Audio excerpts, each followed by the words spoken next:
Yeah. Yep, you're going live now. Okay. I'm going to jump out. Okay. I think it looks good. Thanks, Dawn. No problem. Bye. Bye.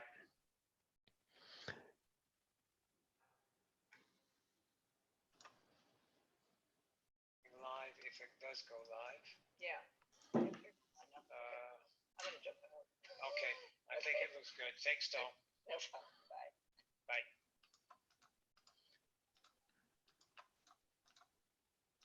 Hi, guys.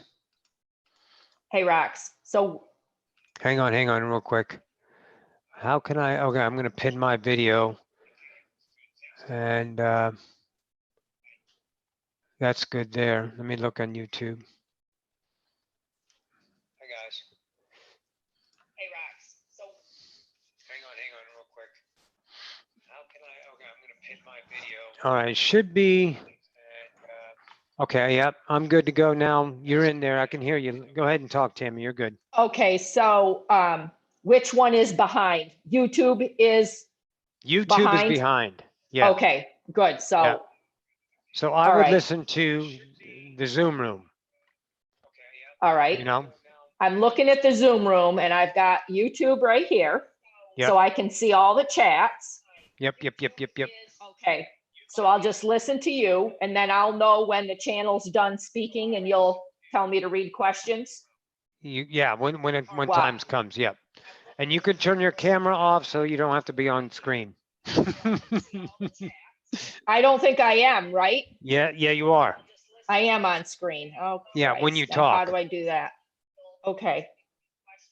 How do I do that? I can do it for you. Oh, good. I don't think I am, right? Yeah, you are. I am on screen. Okay, there you go. Got me done? Yep. And so Okay. you can mute for now for the whole time until I'm going to take a break and then we'll come back with questions and then you can unmute and speak the Okay, speak so the things in. I'll mute myself. Oh, I see. I just turned my video off on the Zoom room. Okay. Yeah. Or that's what you did. So I can just mute from up here on my iPad. Yep. Okay. Thank you. You're welcome, doll. All right. Yep, got it. Hi, guys.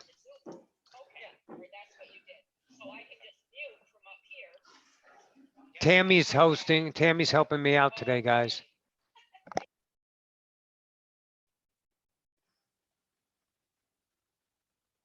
So Tammy's helping me out today, and we're getting her up to speed. She's going to help us read the questions. We have about 8 or 9 minutes, so just stand by. Hi, Angel. Give a shout out, guys. See who's in the chat. Say hello. And we're going to get it going here.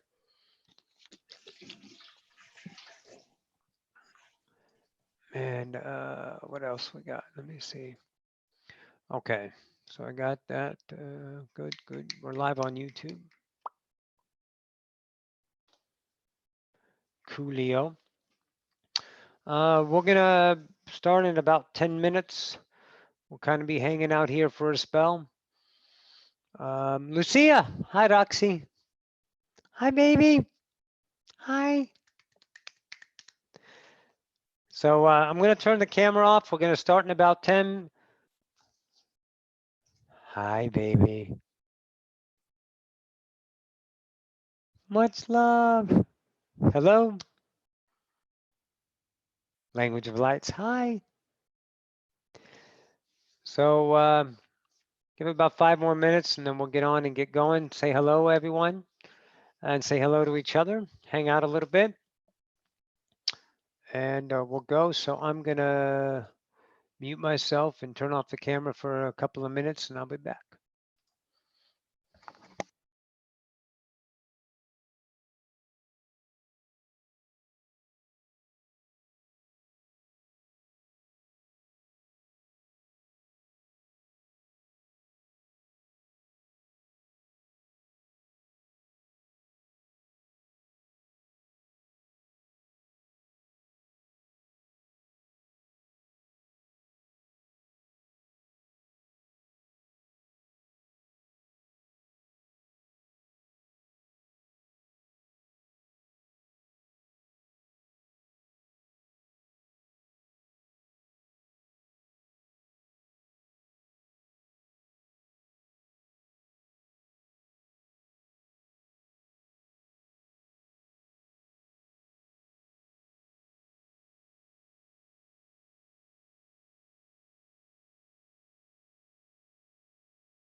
Hey, Max.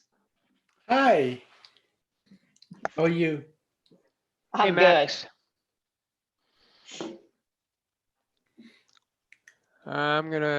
Max, I'm gonna turn off your video unless you want to be live. No. Yes, I'm doing it. I can do it. There. Yeah. Okay. Yeah. There we go. Yep. And I'll mute me. Yep. Good to see you, Max. So, if Tammy needs any help, she needs to go to the bathroom break. She'll let you know. If you want to take over for a while, asking questions when we get into that, we'll just communicate. Okay. All right. All right. So just hang out, guys. We're gonna start in about 4 more minutes. I'm gonna get my last bit of water and take my last bit of TT, and then we'll get rolling. All right. Thanks.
All right.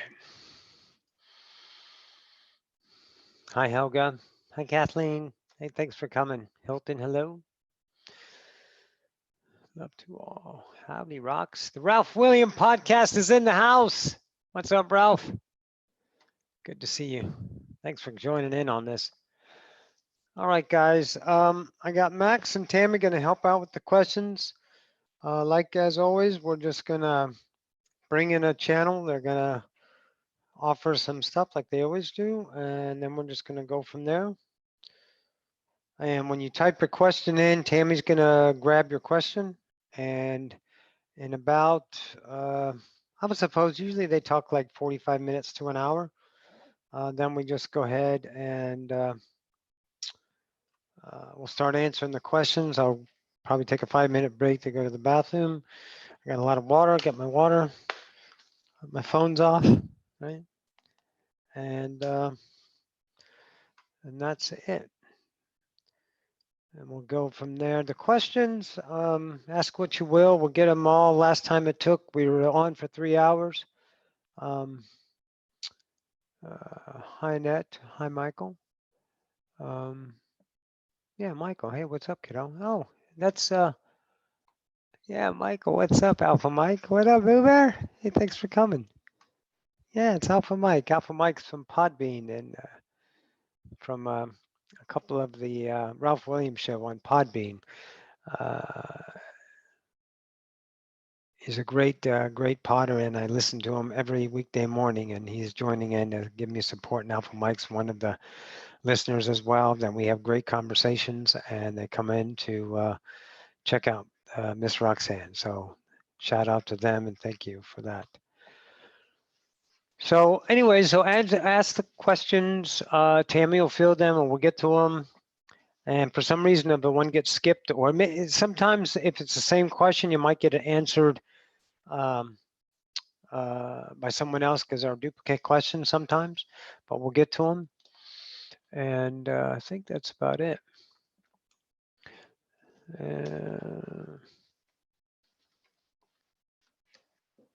So let's get going. We are recording, we are live. Let me just start with this. You got to discover something about creation. And what I'd like to offer is creation's choice. And I didn't understand what that meant when I woke up 2013. I had no fucking clue what that meant to wake up and understand choice, because I was making choices, but my choices weren't working out. So I understood through the evolution what the difference is of choices. And when you're trying to make the right choices, if they're in a field of polarity, will always have an opposition to that, and the opposition is probability. It's not finite. If we all wanted the choices in our mind and we made those choices, then we all be perfect and having a great life. But it doesn't work out that way, because we're looking at a perspective of choice through this mind instead of this intelligence in here. So that's one of the discoveries that I think they're going to continue to talk about. I put out memory, and there's a 3-part to memory that just was recently released yesterday, I think. And then the one last week on understanding the internal self. And I think we're going to follow this idea with the selves that you create, and coupled with the idea about how memory works, to understand the relationship to reality through the internal self and using memory as a tool. We get very distracted on this planet because that's part of the game. This distraction is life itself. And with that distraction, we have meaning, purpose, emotion, hate, love, war, sex, atrocities, and joys.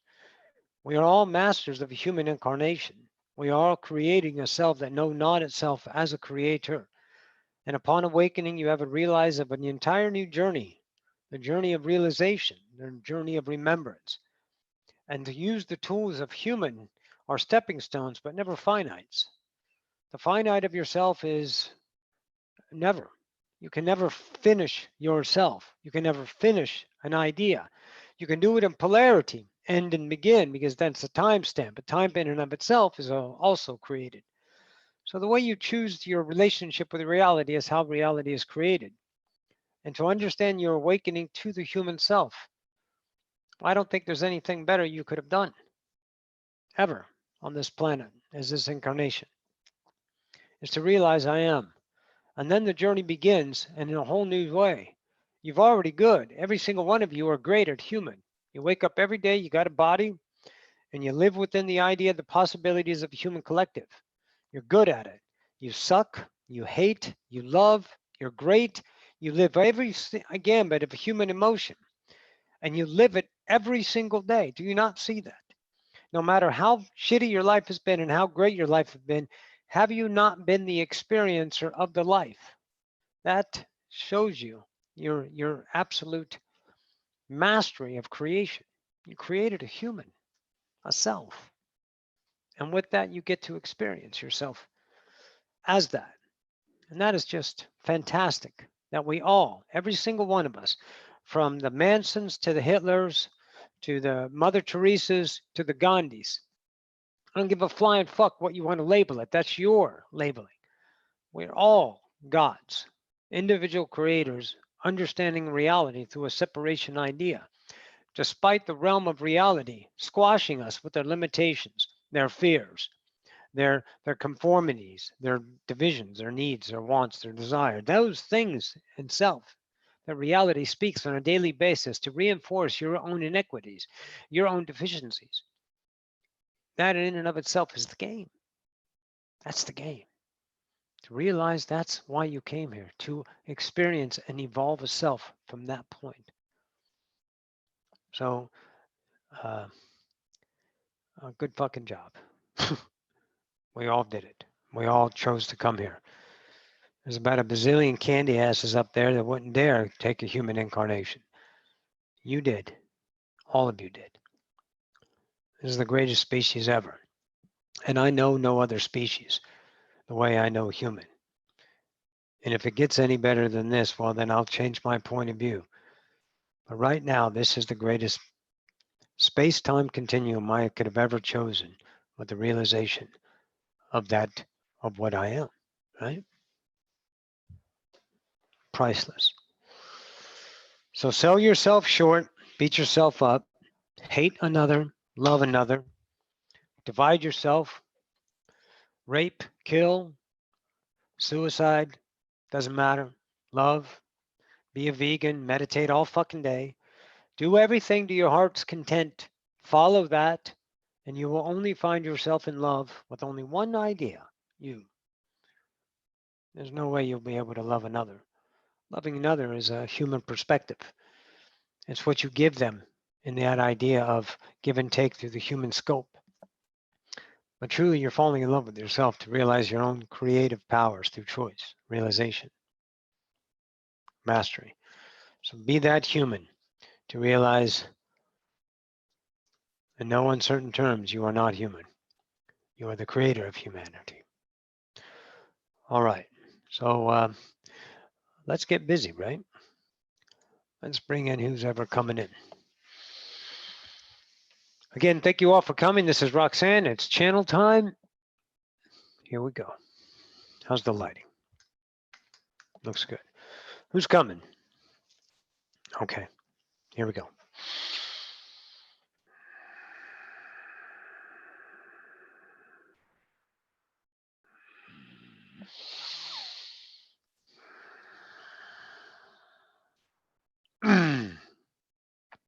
Greetings once again to the collective. Yes. Roxanne's figuring it out, isn't she? What a crazy little bitch she is. Using Sagittarius, the fire sign, to forge her way, to give herself bravery, to figure fucking shit out so she can understand the game. And you know what she does? She uses all of you. You don't see that, do you? Everyone's being used by another, but not in the atrocities of slutomatics.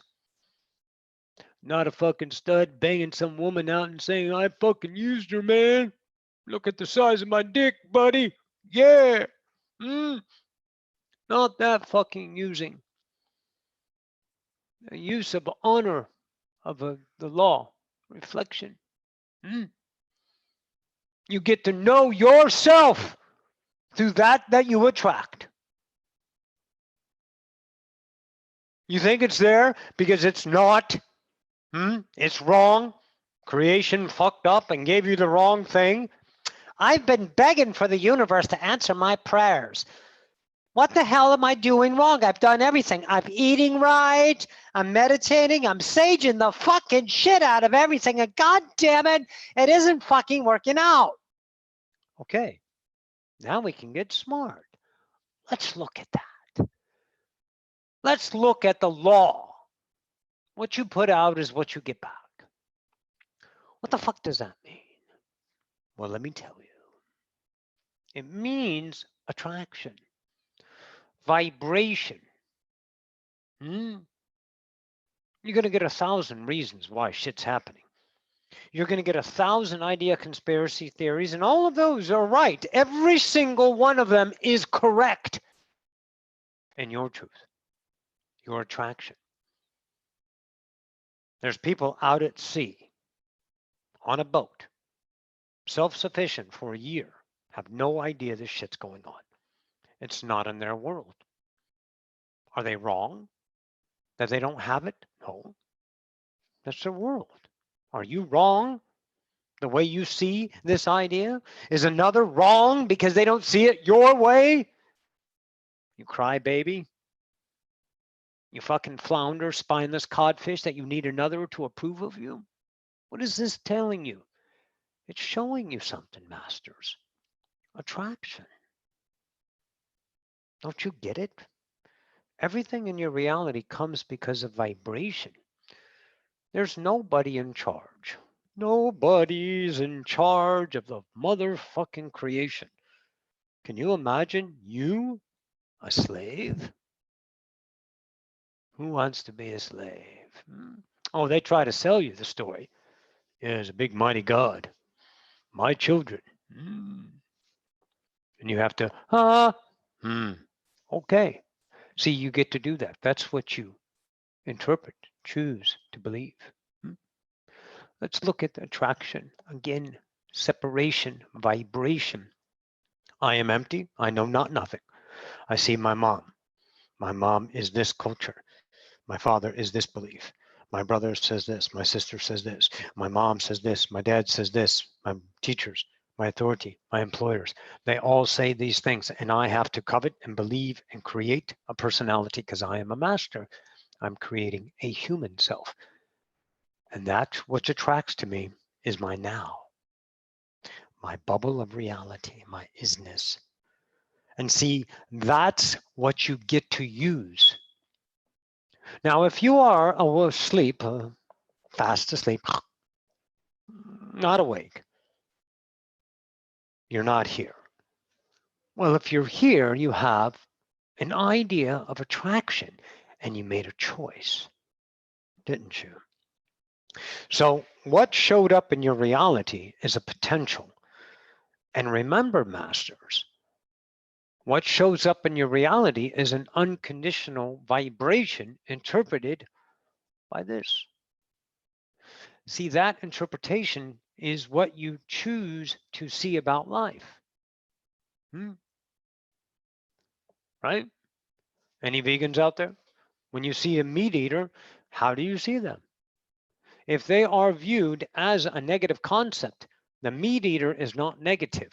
You are choosing using this vibrational attraction in your world to see someone chowing down on a steak. Creation, all consciousness, truth. It exists in the realm of consciousness. You nor nobody can extinguish truth. All existence is full. Don't be so commanding that you try to rid the universe of things, because you can't. You can only transfigure. Oh, yes, masters. So that comes to you, and you are using that attraction to know yourself, to understand creation.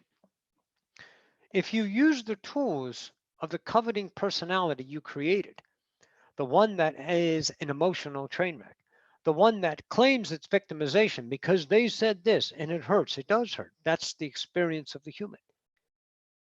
All of you have created a personality, a human self. Now let me explain something about the self. The self is now and will never go away. Your point of view from now on will only evolve. You are never going away. You can't. You are I am, right? Now, your relationship to the self you created is the interpretation, the thrust, the evolution of this particular point of view in creation. So the whole self, this gestalt of isness, there's a billion selves going on and you're just one tiny one. But see, you just think you're insignificant and you have to evolve and grow up. That's crap. That's human. You don't have to do dick because there's nobody in fucking charge. You are indestructible, inextinguishable. Invincible. All of you. So you are I am. Doesn't matter where you come from or who you are viewing that. But since you have awoken to that, let's be masters and realize you just simply did one thing. Through separation, created a unique self, a human that knows emotion, that's learned, taught, daily reinforced polarity, suffering and joy. And you see reality interpreted every day through those filters. See, the reality, again, is unconditional. Your laws say conditionings. Your churches say conditionings. You say the conditioning.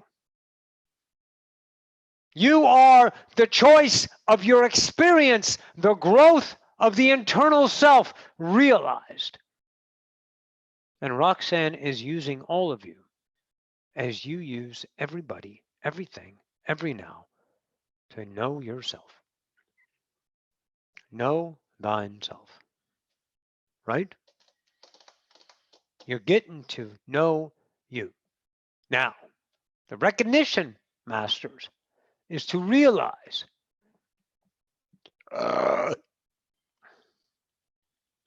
is those interpretations that give you the equation of emotional status, the hate that you have, the loathing for yourself and others, the emotional abuse you suffer by accepting it, are the experience of the human. But you are the creator now of the human. And the way you navigate and manipulate reality through thought never manipulates another, never changes another. It only changes you. You are the one who feels reality. You try so hard to piss people off, to get back at them, to get revenge, to prove you're right. And they react. Oh, yes.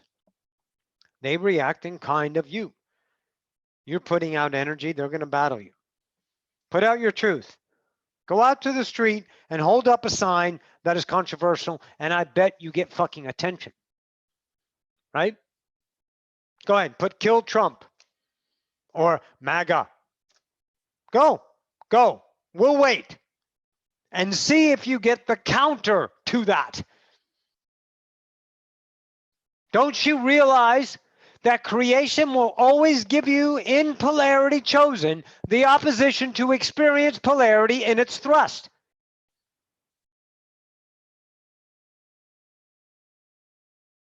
What you put out is what you get back, but not a negative or positive. So apparently, a lot of clever folk out there has realized that people love to pay a lot of fucking money to be positive. Well, go ahead and make that positive choice.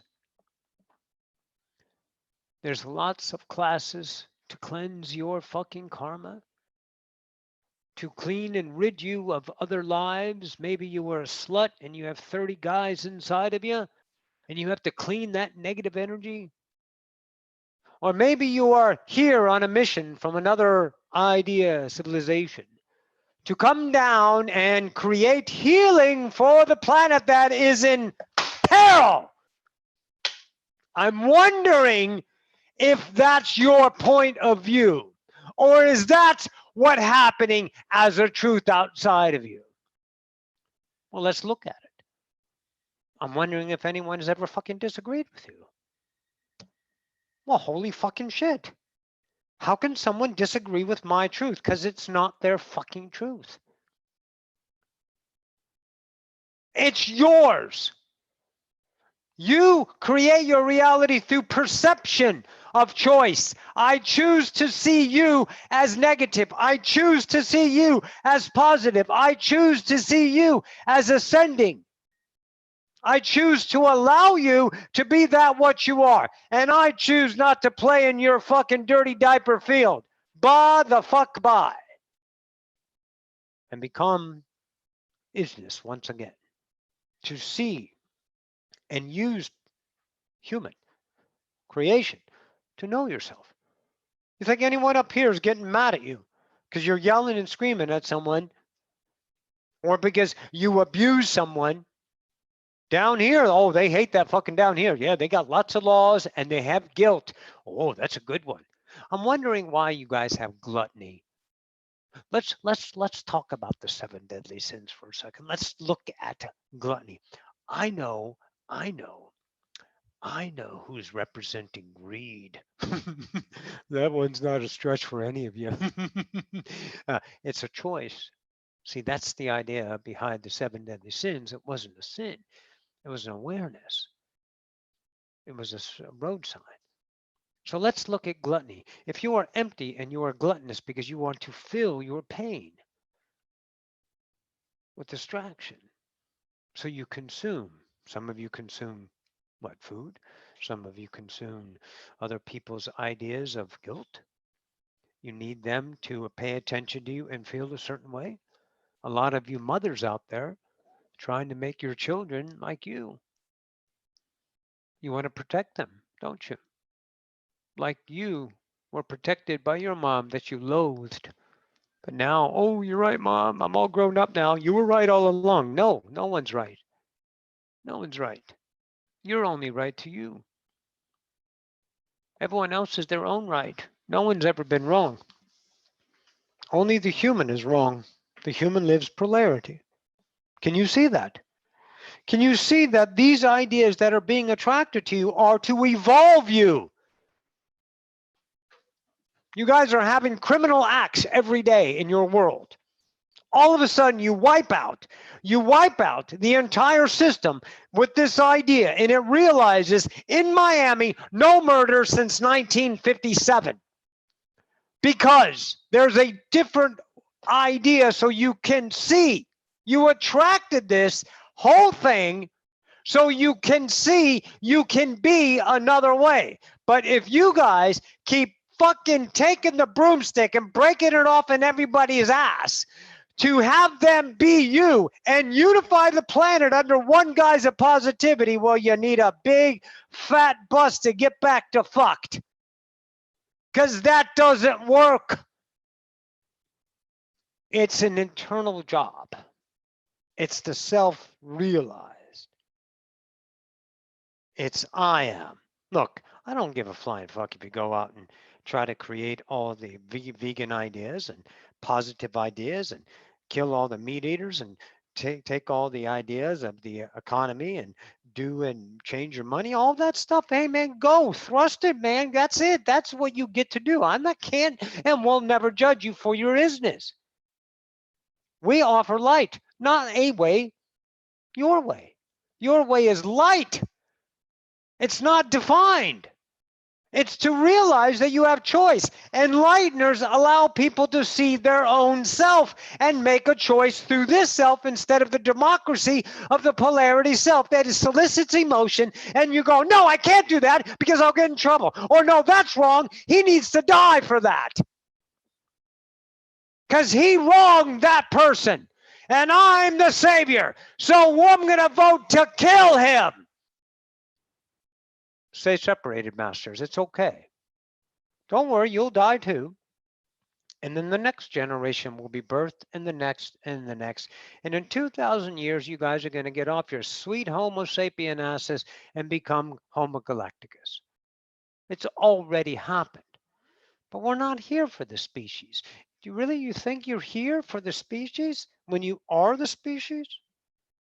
Doesn't the species, hasn't it always, despite what your fucking scientists and your beliefs and everything is said, managed to be around for a long fucking time without your help? You can distract yourself with the external purpose. It's beautiful. Go ahead, master. It's all yours. But the idea of an enlightener is to show the way of the internal self unrealized.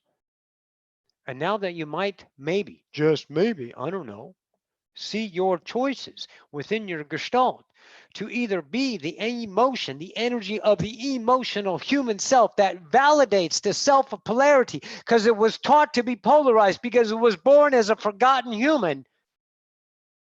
When you realize that self, are you not seeing your own mastery in the moment? Does it hurt? Oh, of course. Do you get angry? Absolutely. Do you get scared? Oh, yes. Terrified. You'll fetal up and suck on your thumb because you're so afraid. You're afraid of authority. You're afraid of your mother. You're afraid of criticism. You're afraid of failure. You're afraid of I am because you don't realize what you truly are. Until today, now you do. But you don't know that. Not in the idea of how do I do it? How do I finish this? What's the end? There is no end. It's an evolution. It's a journey of truth. It's a mastery discovery of your own isness.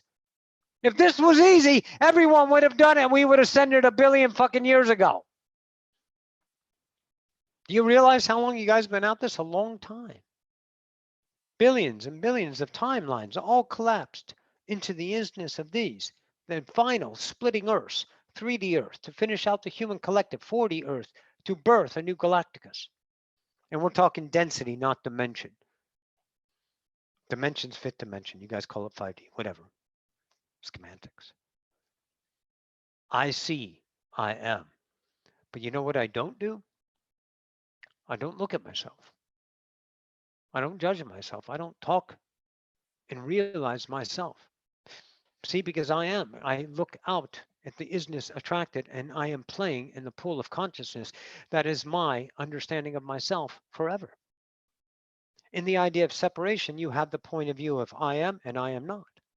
I am not as a human going, oh my God, you're wrong. Fuck you. I'm emotional. Oh, help me. I need your help. Why are you doing this to me? I can do this to you. Oh my God, I love you. Let's have babies. Yes, yes, yes. That's human. Do it. Do it. But see, that's vibration, and that continues relationship attraction. What you put out is what you get back. So I'm wondering, if you're a big piece of shit to yourself, why would your reality ever change except for the potential to understand that you're a big piece of shit? Because your parents never approved of you. You have to earn their love. Is it wrong? Yes, to the human. But aren't your parents just as forgotten as you? Did they not covet the prior generation? Who are you going to blame today? Who do you want to get mad at today? The child molesters in the world? The preachers, the priests, the idea of Bill Gates trying to vaccinate and clone everyone, stamp everyone, track everyone, this world domination because he's got a small dick, right? What are you going to do about it? Get mad at it? Go ahead. I'm wondering who suffers when you get mad at the idea of conspiracy. Who suffers? You. Don't you see that's your choice to experience life in the now? Do you realize that one moment never connects to the next moment and cause and effect? See, it's all perception using the memory created every second that allows you to have the experience of cause and effect. When you change the relationship with yourself, do you think yourself will stay the same? You're trying to change the outside.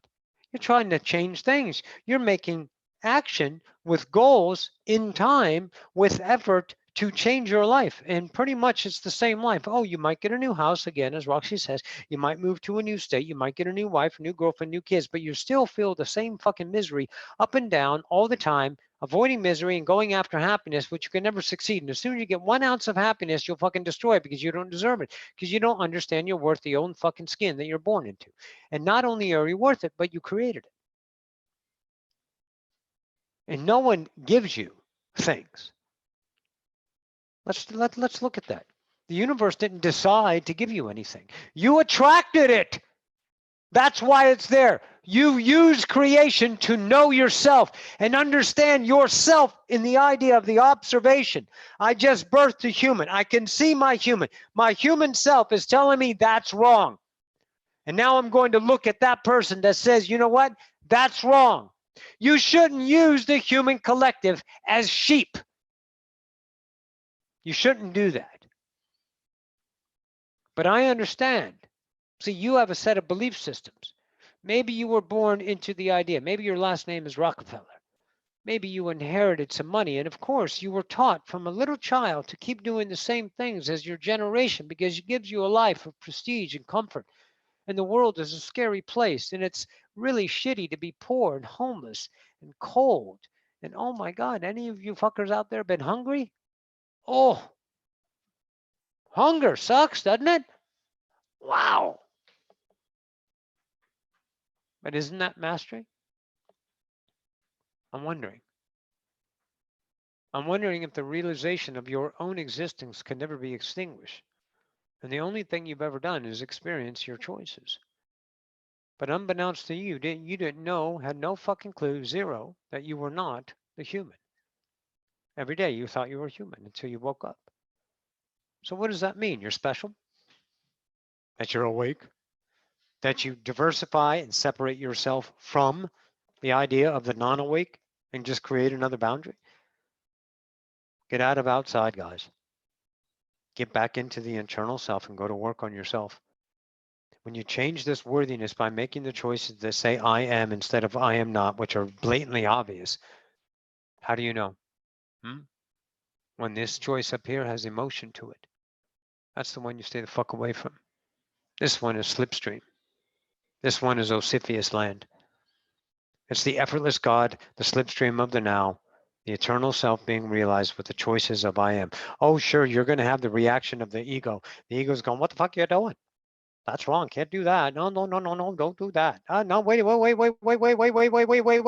we do that, mom will be mad. If we do that, you'll get fired. If we do that, then you might do this. If you spend this money, we won't have to know. Then what? Then what? Then what? Then what? And you're going, you're right. Puppet, fucking slit my goddamn wrists. I fucking hate me. Good. Now you know hate. What do you think? You come here to avoid hate? To avoid rage? To avoid suffering? You came here to experience human. And human is an array available in the now. So why do you wake up then? Because of vibration. The collective itself has provided that for you. And by the way, once again, just because a kid comes in and they're 6 years old and they're so fucking awake doesn't mean that they're special. Don't put a label on a kid, goddammit. Stop it. Then you're going to have to live within that, guys. And if you break that, guys, and you're disappointed in your kid, and all of a sudden you have a vibrational relationship with the kid of disappointment. What the fuck are you, you goddamn tyrant? You got to become a master today. The reason why that kid is so awake is the work that you did. The generation before you that took chances, that dresses like a woman when they're born a physical male, that chooses to sleep with men and when it's born a man. That chooses not to go to church or chooses to be an idea of other than the Christ conscience idea belief system. The way showers that say I'm worth the fucking choice I am. And it has nothing to do with polarity or good for the planet. It's worth because you are existence. Go ahead, sell that short. Oh, you're shocked. The kid is a god. Treat him like a child. Treat him special, then you define them in your world, not his. Don't you get that? That's the world you're creating for your experience as the human. You put trust on people. I love this one. You fucking put trust on people. You put trust. 1 minute. Okay. Loyalty, right? Trust. Let's place my box. Okay, my box. My box is born from an idea of a child. And my box says, this is right, this is right, this is right, this is right, this is right, this is right, this is right. And everything that doesn't fit that right is wrong. And I take that box and I place it on another because I'm empty. And no one told me how to love myself. No one told me that was worth it. You said, no. You know what, child? I'm your mother and I'm your dad and I say so, and you have to earn my love. And if you don't earn my love, I don't love you. You're a shithead to me. Maybe I'm a drunk. Maybe I'll beat you up a couple times. Maybe I'll give you the full-blown human experience. You can't suffer that. What you do is choose in your world to be different. So you take that little box and you place it upon another. And when that another person doesn't live up to your expectations, I don't know, let me call you Napoleon. How about that? Is that a big enough tyrant for you? Maybe Stalin, Hitler? And you act as if that person is supposed to, because you had a taught belief system that person is supposed to act like a goddamn monkey in your little box. And if they go out because they're trying to find themselves and you're going to accuse them and make them feel shitty because you're accused, you're the one who's creating your reality at that moment. Do you see that? Which actually wake up every moment. The whole goddamn world is belief systems. The whole created idea was created. The human psyche is all a belief. The knowingness doesn't have an interpretation of what it is. It is in and of itself that. It doesn't define it. It doesn't hold it accountable. It doesn't need it, doesn't want it, doesn't desire it, doesn't avoid it. It doesn't believe in it, doesn't justify it, doesn't argue against it, doesn't hold it accountable, doesn't feel guilty about it. The knowingness of you is built in. It doesn't have any controversy. It doesn't have any emotion. It only is motion. It's life itself, ever-flowing, everlasting being. And it's tough though, guys. I know that, but I'm not going to give you sympathy here. You're the fucking master that chose it. My coward ass doesn't have a human incarnation. I'm up here asking to come in to channel for the experience of my own growth. All this fucking information is in this idea right here. The gestalt of humanity, through the point of view of Roxanne being part of the entire collective, not now and all nows.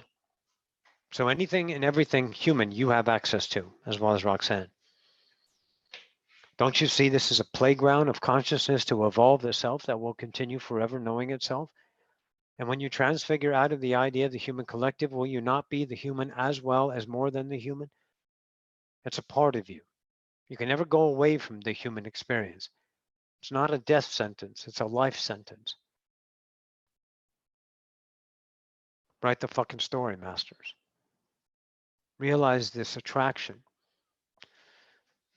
You suffer the pain of another because you choose to, because you think it's right. You suffer the joy of another because you choose to, because you think it's right. Right? Even when you choose that you were wrong, aren't you suffering your truth in the now that says I'm wrong? See, that's how you know everything is true. Whatever you choose to be real becomes reality for you. And the human is a dynamic, monstrous, absolutely simplistically beautiful body with everything encountered in the moment, quickly, everything immediately known. Emotions, right? Every now you're aware, right? Instantaneously, you got everything. It's fantastic, isn't it? What a machine you built. What a machine you create every day. To know this point of view, this consciousness that's being held up by this human body is creating it and knowing itself for no other reason. The planet doesn't need to be saved. You think Gaia is in peril? You think you guys are fucking up peril? Or do maybe after this, you guys now may see that you're choosing to see Gaia in that light? And so if you enlighten yourself about that relationship, to see Gaia in peril, then maybe you can see the belief system that you are representing through the interpretation of Gaia that gives you the emotional equivalent. And that emotional equivalent is the experience of simply one thing. I am right now. That's it. Congratulations, you're a creator. You create through choices, but not the choices that Roxanne was harping on earlier a little bit. The choices of, oh, I do this, I should get that. I didn't choose this reality. The fuck you didn't. Your ego mind doesn't see that. Everyone chose to be here. But not in the idea of this conscious mind going, oh, I didn't choose to come to Earth. I don't remember that. That's the point. You don't remember. You don't believe in your whole self? Okay. You believe in you're just this idea, walking bag of water that came out of some idea goo, right? Okay. See, that's what you get to do. You get to see people as wrong. You get to see humanity as atrocious. You get to see humanity as beautiful. You get the touch of a newborn baby that melts your heart. You get puppy breath, for God's sakes. Chocolate ice cream with syrup. Dark chocolate syrup they have now from Hershey's. You see it? It's vanilla ice cream. We'll go a little chocolate. Then we'll put on Breyer's vanilla. And we'll do that.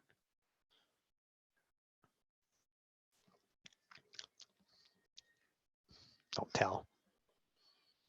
Don't you see you have that? All of you have it here, don't you? You think that's fake? You think it's memory? Or maybe it's a creator happening that you're starting to be aware of. That creation doesn't lie outside of you. That the choices made in the now about relating to reality creates your world. And the world is created now. And as you choose different, you enlighten your beliefs, recognize them and choose different, then you get a different life.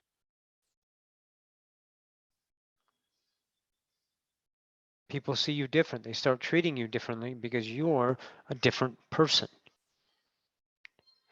You guys build dependencies, besties, parents, friends, employers.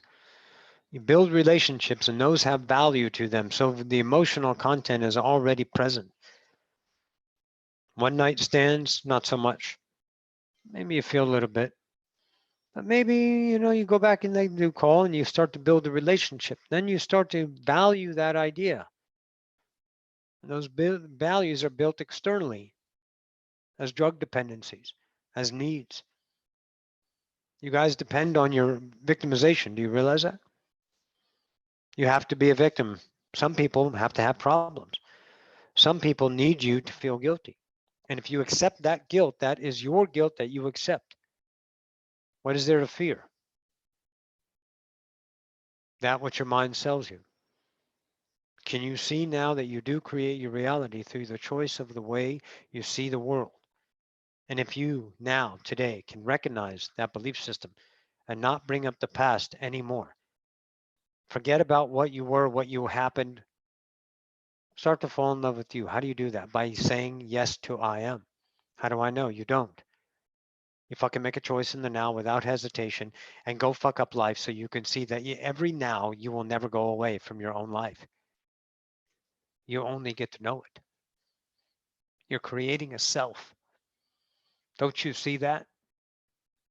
So let's say this whole self right here has a Pleiadian, right? Maybe a Zeta, an Andromeda, an Arcturian, Zephyr, Roxanne, there's a few in her mind. Ones that are close, Yael, Esasani, you know them. Blue Avians, you guys are liking, right? What does that have to do with this self? You can use the access of that wisdom, but those selves are being created by the selves of that focus. The development of this self is up to you. Where the fuck are you going?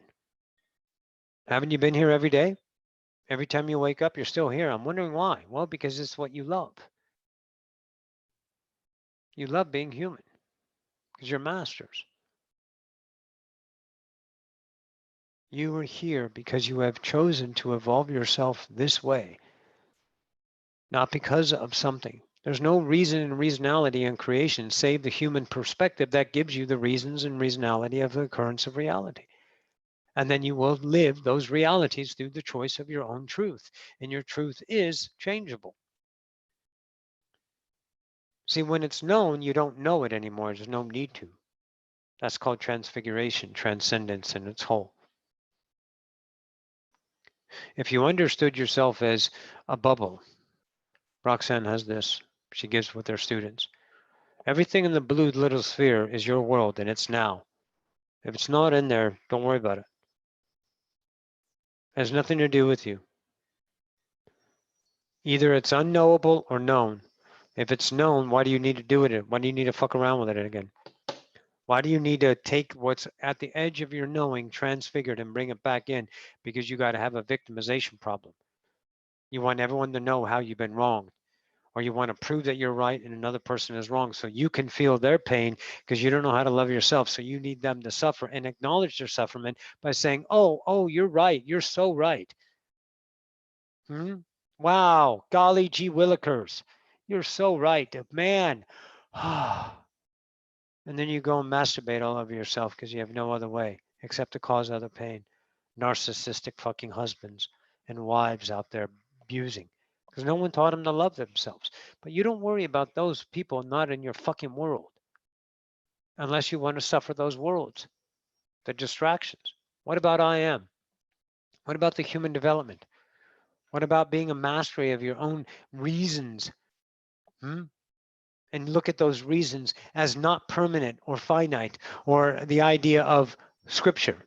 But those reasons in and of itself are belief systems that you can understand and enlighten with your own truth.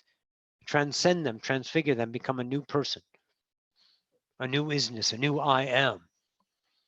To go beyond the idea. And those things that you use don't define you. They are ideas to interact with, to express your art, to grow into, to understand your own worthiness through choice, not definement, not fear, not hope, not gratitude. Someone was surprised at Roxy because she has no gratitude for others or creation coming in. Why? Why be gracious of I am all that is when you are the same? Why do I have to keep giving my vibration up to another and thank them? Well, you can. We're not saying it's right or wrong. We're saying it's choice. I bet you guys are doing things you don't want to do because you think you need to do it. I'm wondering if that is a relationship to vibration.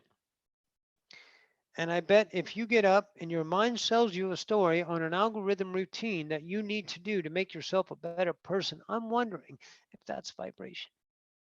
And I'm wondering if that vibration creates an internal expression. And that attracts. And you're wondering why your world isn't changing. Not in the idea of definitions. No. In the idea of the way you relate, how you feel. Why does this shit keep happening to me? God damn it, I don't want to do this, but I have to. Okay, vibration. Choice. What can possibly make you better when you are enough? Creation chose you to exist. Go ahead, sell me that you're operating at a deficiency and I'll show you a human.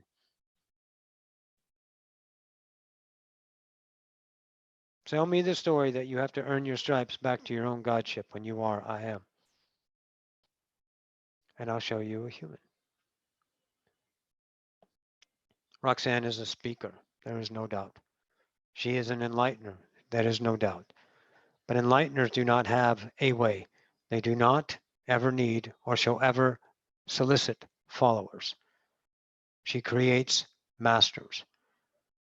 Not for greatness, not for creed or glory, because she realizes the beauty of herself. The self-discovered is the light that offers to other. She has no intention to make you better. She has no intention to find you in a peaceful idea. All her emotions do. Sometimes the human side doesn't. She has students and she says, oh, God damn it, don't you guys see it? Stop making the choices that make your life painful. But you can't make anyone see shit. It's impossible. Have you guys understood you have preachers that are trying to tell you to be the same way? Shift the preacherhood up into the spiritual world.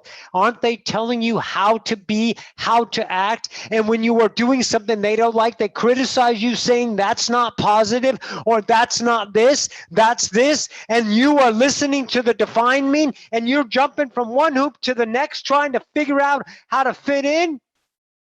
Is that not what you are as a human? Trying to fit, be preached to, be taught? What about I am? The fuck happened to that? That lies as the creator of the human. But by all means, masters, keep being human. Again, we don't give a fuck what you do. We don't. We don't care. Why? Because you're not in peril. Nobody dies. No one goes away. You just keep going. We can't care of it. We're not thanking you for being. Without you, I can't be. That's built in. But you can see your enlightener here offers you your own light to make your own choices. Don't go try to be positive and teach others to be positive. I say stop distracting yourself and get busy with the inside self created. Understand Seth, Abraham, Cryon, Elon, Bashar, your masters, Abraham, Jay-Z Knight, Sean Swanson, Daniel Scranton, Rob Gauthier, your masters out there are showing you to see the internal self and relate to that self from a standpoint of I am this eternal, creating this reality, not through the idea of effort, hope, and mantras. In the idea of my awareness of my own choices create my vibrational relationship, and I am the experiencer of those choices. And I can make different choices.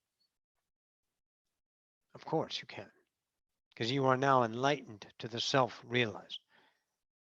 You enlighten your belief systems. Someone wanted Roxanne to be one big group. Join in and we'll do one unified thing. Are you fucking kidding me? She was like, what the hell are you talking about? You don't unify the external. You unify the inside.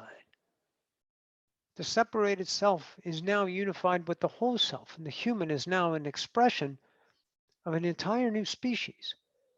And through that species, creation is diversified, not separated. Don't you see that? You can't make everyone the same way. What the fuck is wrong with you? Can you imagine one color car, one goddamn outfit, one structure, one house, one meal? Let's all be one and all, folks. Stop trying to make people look and be your way. Why do you have such a thrust? Well, I'll tell you. We are a full service channel. Well, we're going to fucking tell you. Because you have no self-worth. You have no self-love. And don't go like this. Don't say that fucking shit. Every day I get up and I say, I love man. Don't do a fucking Stuart Smalley on me. Gosh darn it. And no, that's up here. This action, creation, choice of worthiness creates worthiness, vibration. That's the attraction of the self. That's the self that falls in love and says, I'm worth to tell you to shut the fuck up, and I'm not going to do what I don't want to do. Although I'm afraid, although I'm scared, although I don't know what's going to happen, and I know I could fuck this up, but God damn it, I'm tired of being a slave of my own beliefs. Because they're mine to own. And I shall do that what I will. Because I am. I say you're worth the time to wake up now. Not awaken to humanity and be the idea savior and healer. Whatever you choose to do, it's not what you do. It's the way you relate to what you do. Is it a purpose or is it what? Art? Is it passion? How can anything have meaning when your life itself is meaningful? What's the other option? Emptiness, non-existence. No thing is full of no thing. You are always I am. How can you make that better? I know how. Ding, ding, ding. Thanks for playing. What do you have? What? A human. Thank you. Thank you, Bob. Thank you. Set of steak knives. Ginsu, right? All right. Fucking A. The human does that. Can you see the human? Don't let anyone tell you you are obligated or contracted to keep fucking doing what you don't want to do. Because then you choose that experience, don't you? Because it gives you purpose, it gives you meaning, it fulfills you. You're like, oh yeah, man, I'm worth something now because they love me. Look, yeah, I know. Thank you. Yeah, I know. Thank you. Thank you for giving me my worth through my effort. Please give me that, because I'm not enough without you. Yes, you are.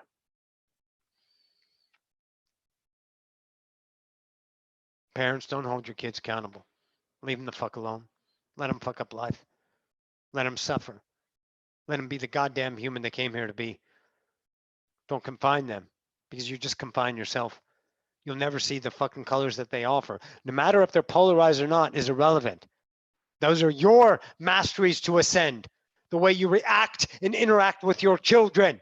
That's your masteries. They are not kids. They are gods. To know themselves. You just happen to have an incarnation available and said, come on in.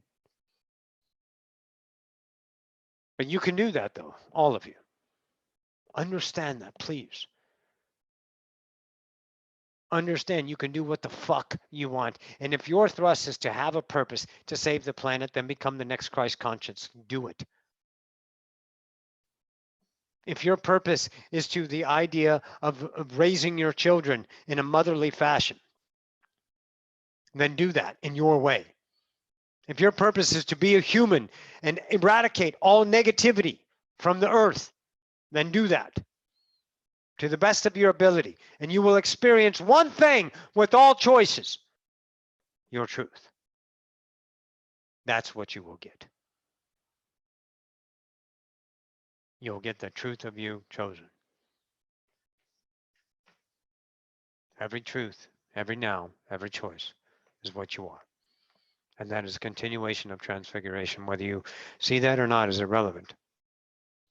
You're always changing, you're always choosing, you're always knowing your I am.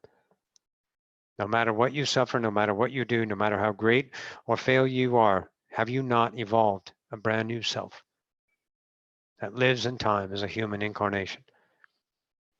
And that new self is realized today. Make no mistake about it, masters. You are aware of I am. And now you can develop that self. Now you can see the belief systems are not owned. They are created. They're not permanent. They're changeable. Can you see these idea belief systems are choice? Enlighten yourself by making the choices that says, I'm worth this today. Roxanne's classes just teaches one simple thing. Choose yourself. She'll rip you up and down.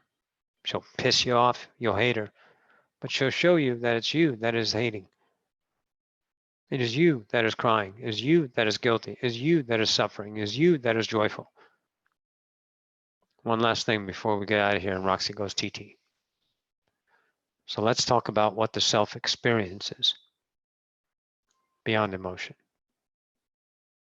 That might be scary for you guys because your mind, raised, valued, and is tooled very beautifully, T-O-O-L-E-D, tooled with emotion, isn't it? What's beyond emotion?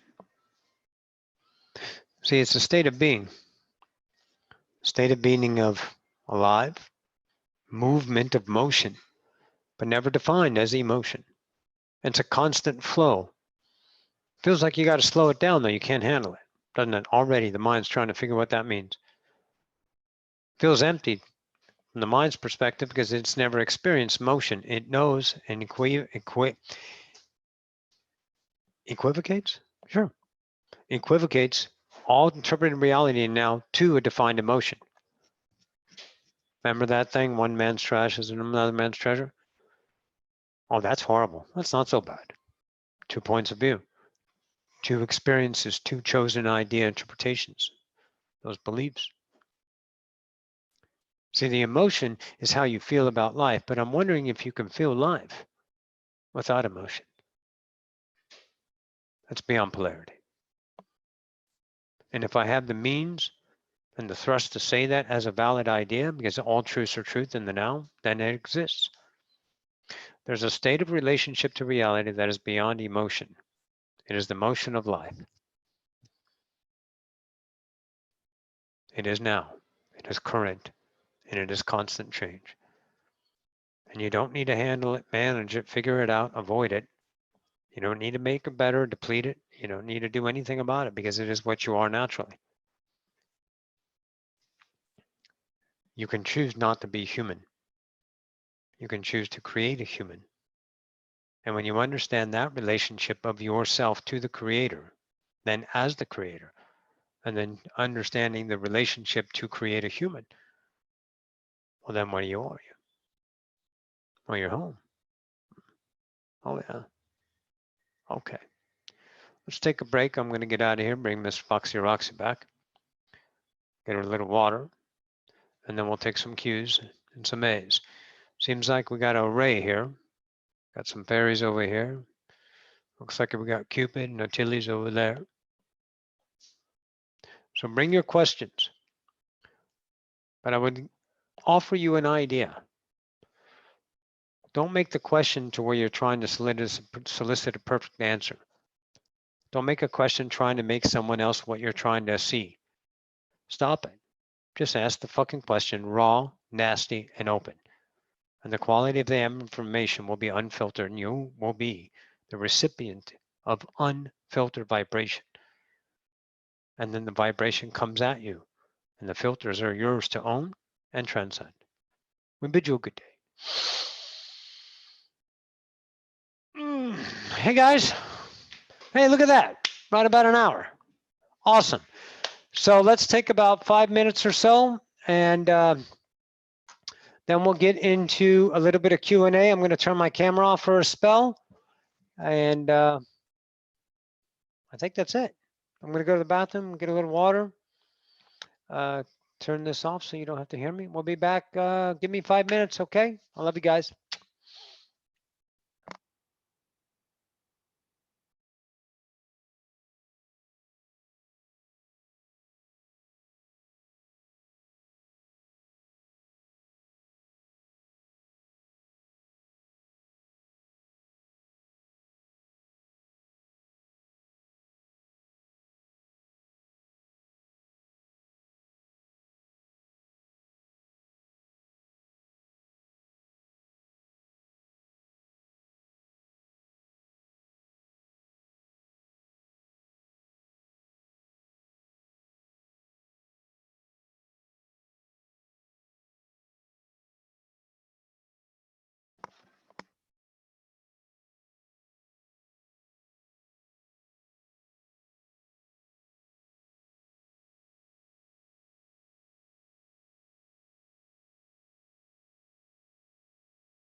Boop, boop, boop, boop, boop, boop, boop, boop.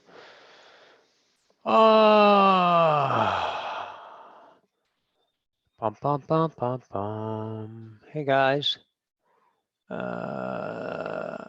do, do, do, do, do, do, do, do, do, do, do. Hey, Tammy, you there? You can unmute yourself. I am. All right. Hey, I am too. Huh? How many questions we got? Oh, like maybe 10-ish or so. And I had a woman write in on the previous chat before you came on live. And I really didn't Yep. understand what she was saying. And I had put it in this one again for her to retype, but I haven't heard from her. So we'll just wait that out, I guess. Okay, see if she comes in on that or not. Yeah. All right. Max, how are you? Great, thanks. What time is it over there? Like 1 in the morning? Yes. You're a 105. trooper.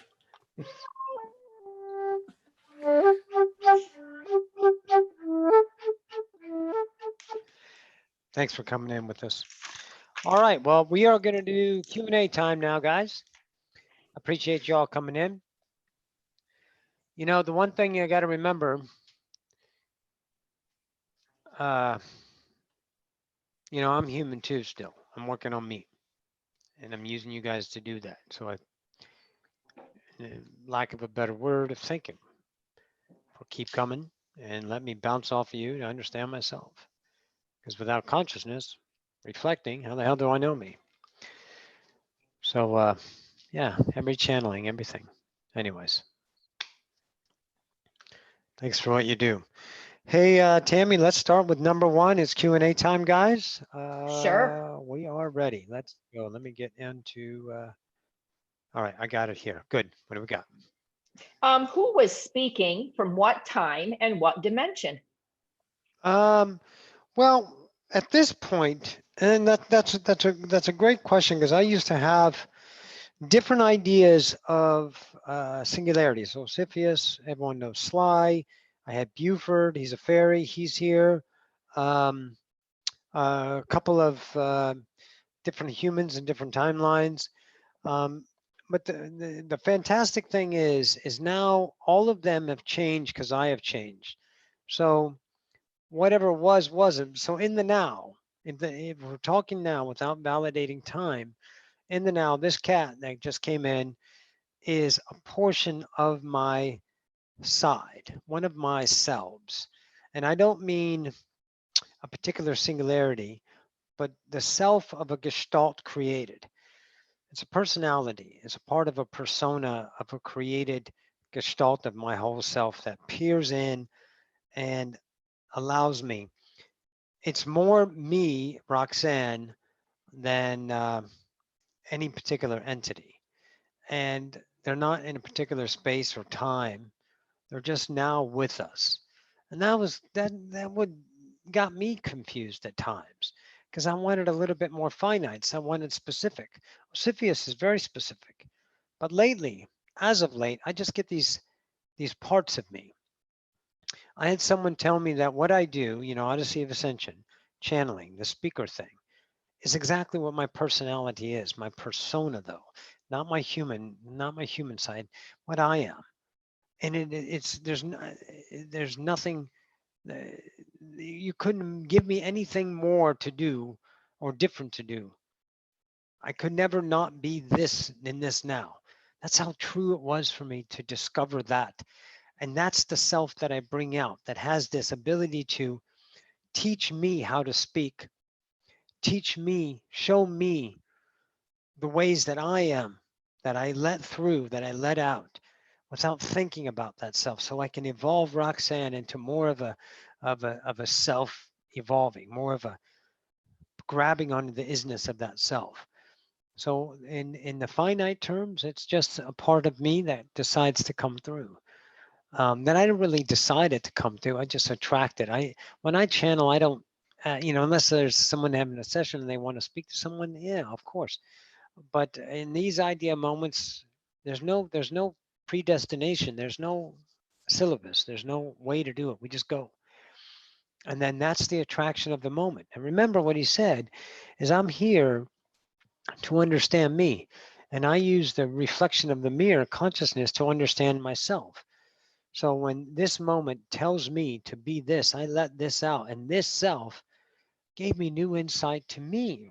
Roxanne, the evolver, the new self created, this beautiful singularity, starting to understand herself.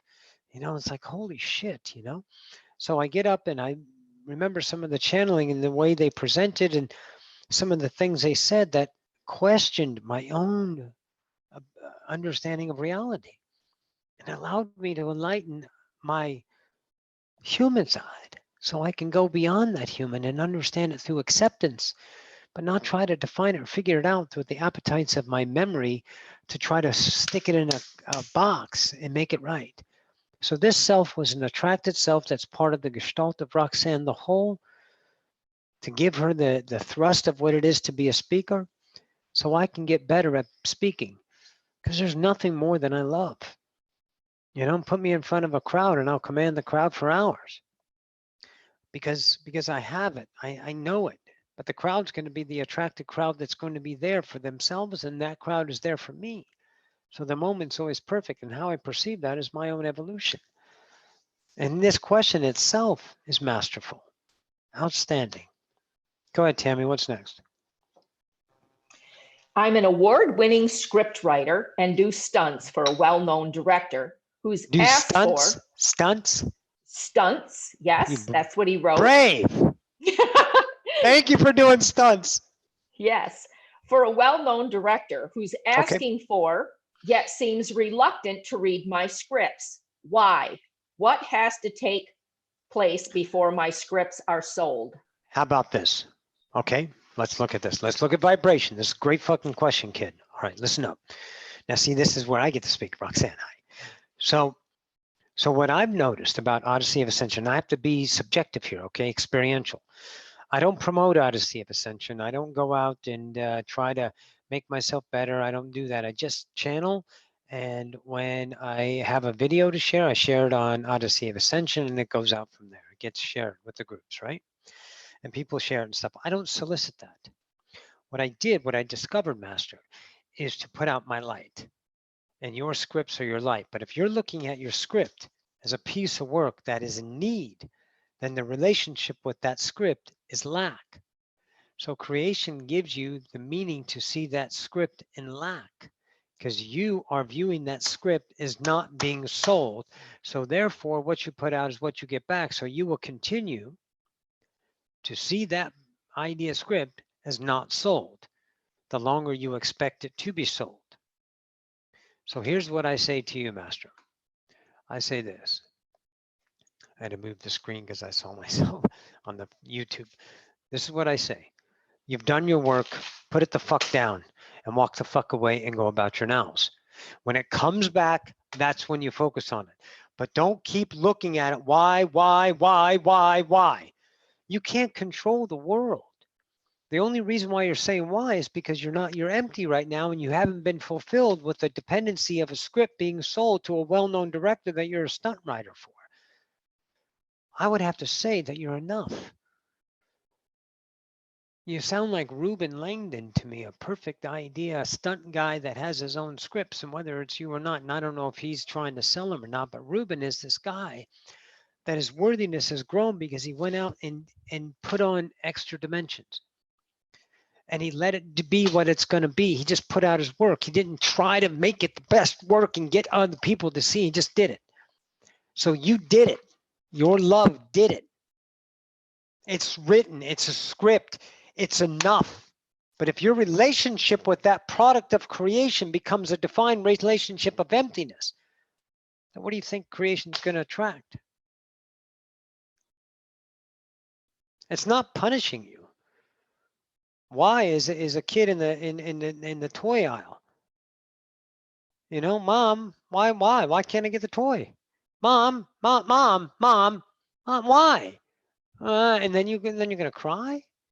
That's the human thing. It's not wrong to cry. It's not wrong to ask why. It's not wrong to get mad. It's great work. Great. I'm sure it is. It's a fucking best picture.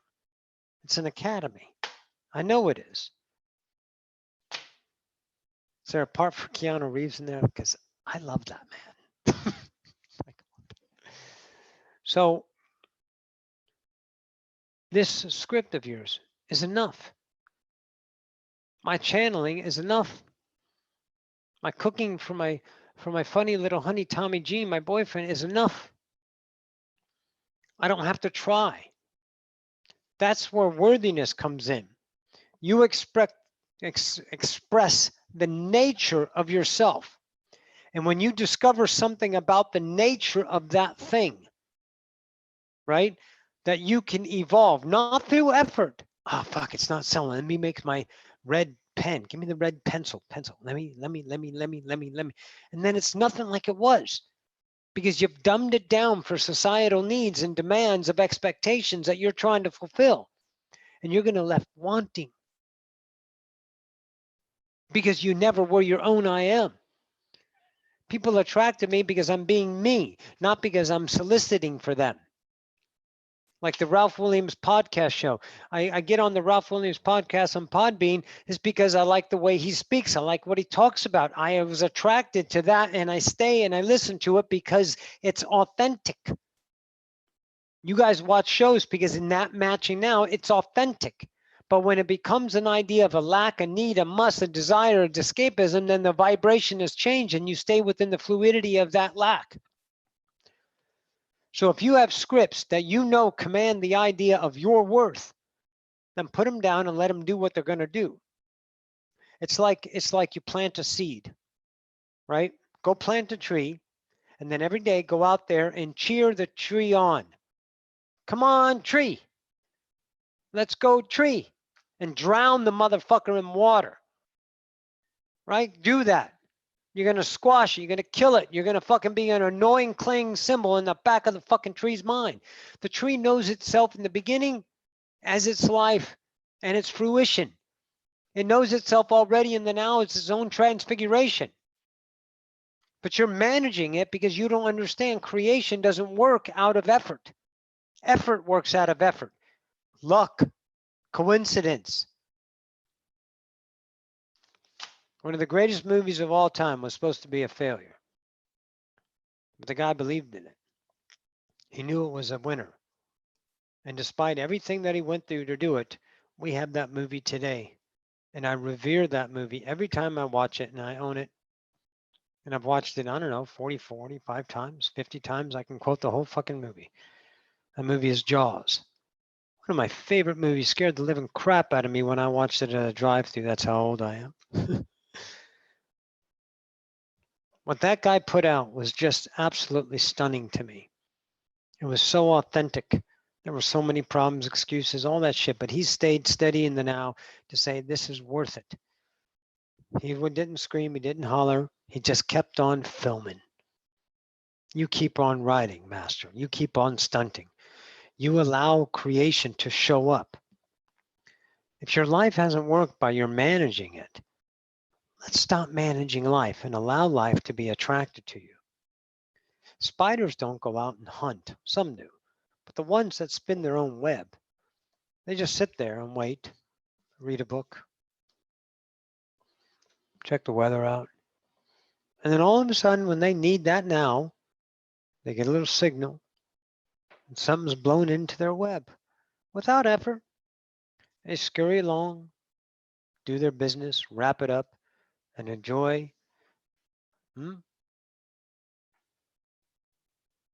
Enjoy the reaps of their own sown.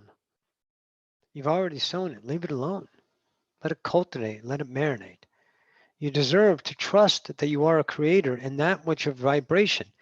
If you know it's worth it, then leave it alone and stop trying to get people's attention through your own idea lack, because you're not enough. It's not about the scripts, master.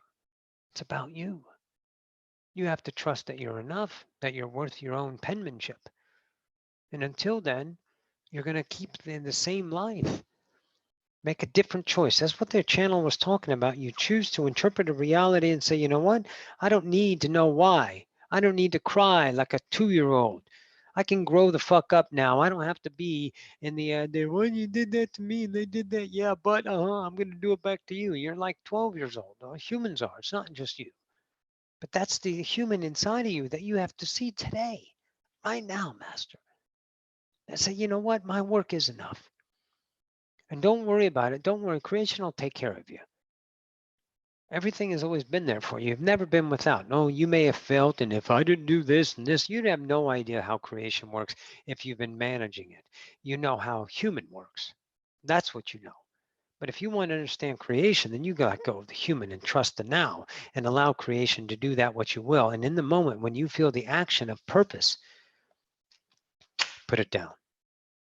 When you feel the action of passion, revere it and own that shit.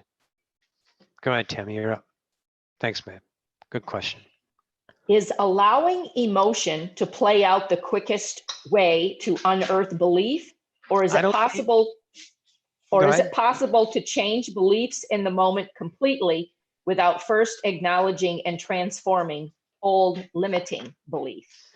Well, that's a really loaded question. Let's go with the first part. Let's go with the you put a little bit too much on that, but it's a great question. Go ahead, Tammy. Just ask the first part. Is allowing emotion to play out the quickest way to Stop right unearth there. belief? The quickest. That quickest in and of itself is a belief system, because you're changing the relationship with your reality because you need it quicker because it's not happening enough, because that's lack. There's no time. Everything is now. I mean, think about it. If you really knew, 100% knew in your heart that you are forever, what the fucking rush is? Where's the finish line? Do you think there's a goal at the end? You think there's a prize? Who sold you that story? Right? Don't try to be quick about this, because what you're trying to do is get away from the pain.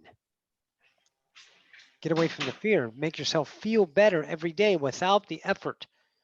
Stop suffering the idea of your beliefs. That's what happens in the now. It's not a matter of quick, it's recognition. So if you have a belief system and that emotion takes you on a ride, then ride the emotion. Allow the emotion to run through every fucking fiber of your body and become the gestalt of that. Become the whole of it. I love when I felt my emotions in their fullness, and I would let them run.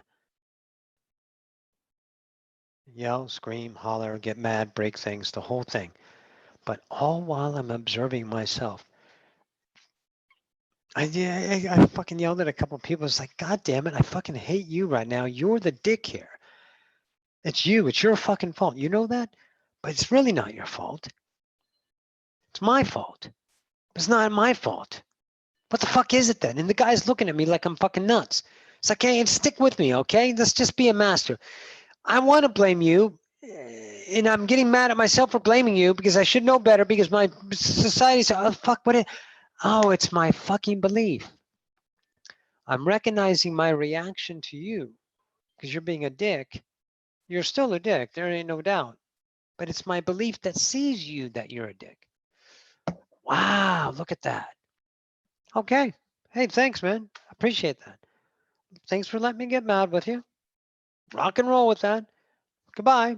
And I left because I recognize my belief system. So whenever you are in the now, no matter what, let it the fuck go. How many of y'all have said this? I think we said this in another channeling somewhere. How many of y'all said, well, I wanted to say something, but I bit my tongue. What are you, pride? Another fucking deadly sin? I'm proud to be an American? Best country in the world? What the fuck is that? That's polarity. That's not wrong, masters. It's choice. I'm a creator, creating a human self. And when I recognize the humanity in me, then I understand it as my own creation, not my own victimization, not someone else, not giving it to someone else's. It's my interpretation. I'm choosing to see reality that way.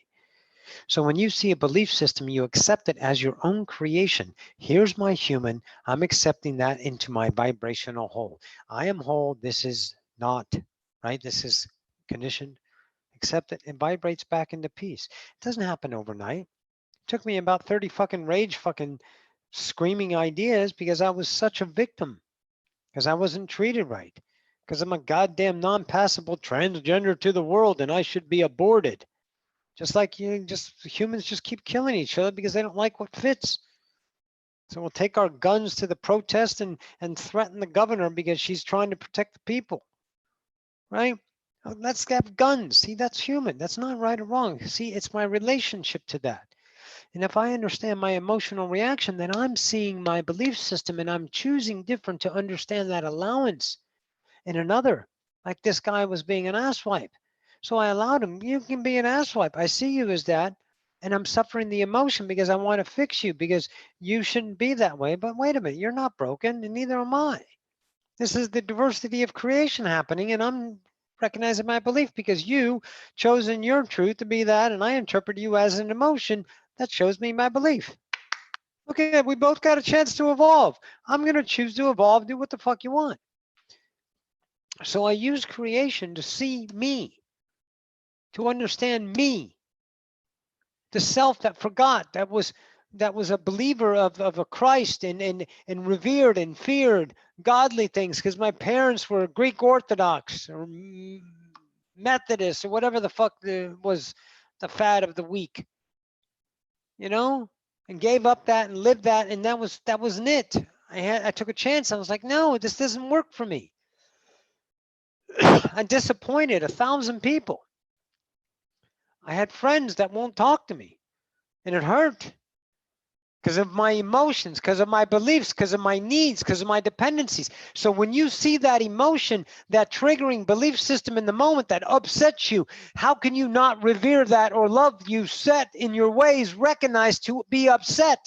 That's change. That's choice. That's a new self. That's evolution. That's I am realizing. So you allow that shit and you accept it. That's my fucking pain. It's me reacting. If I can't help a student, I'm disappointed in my beliefs.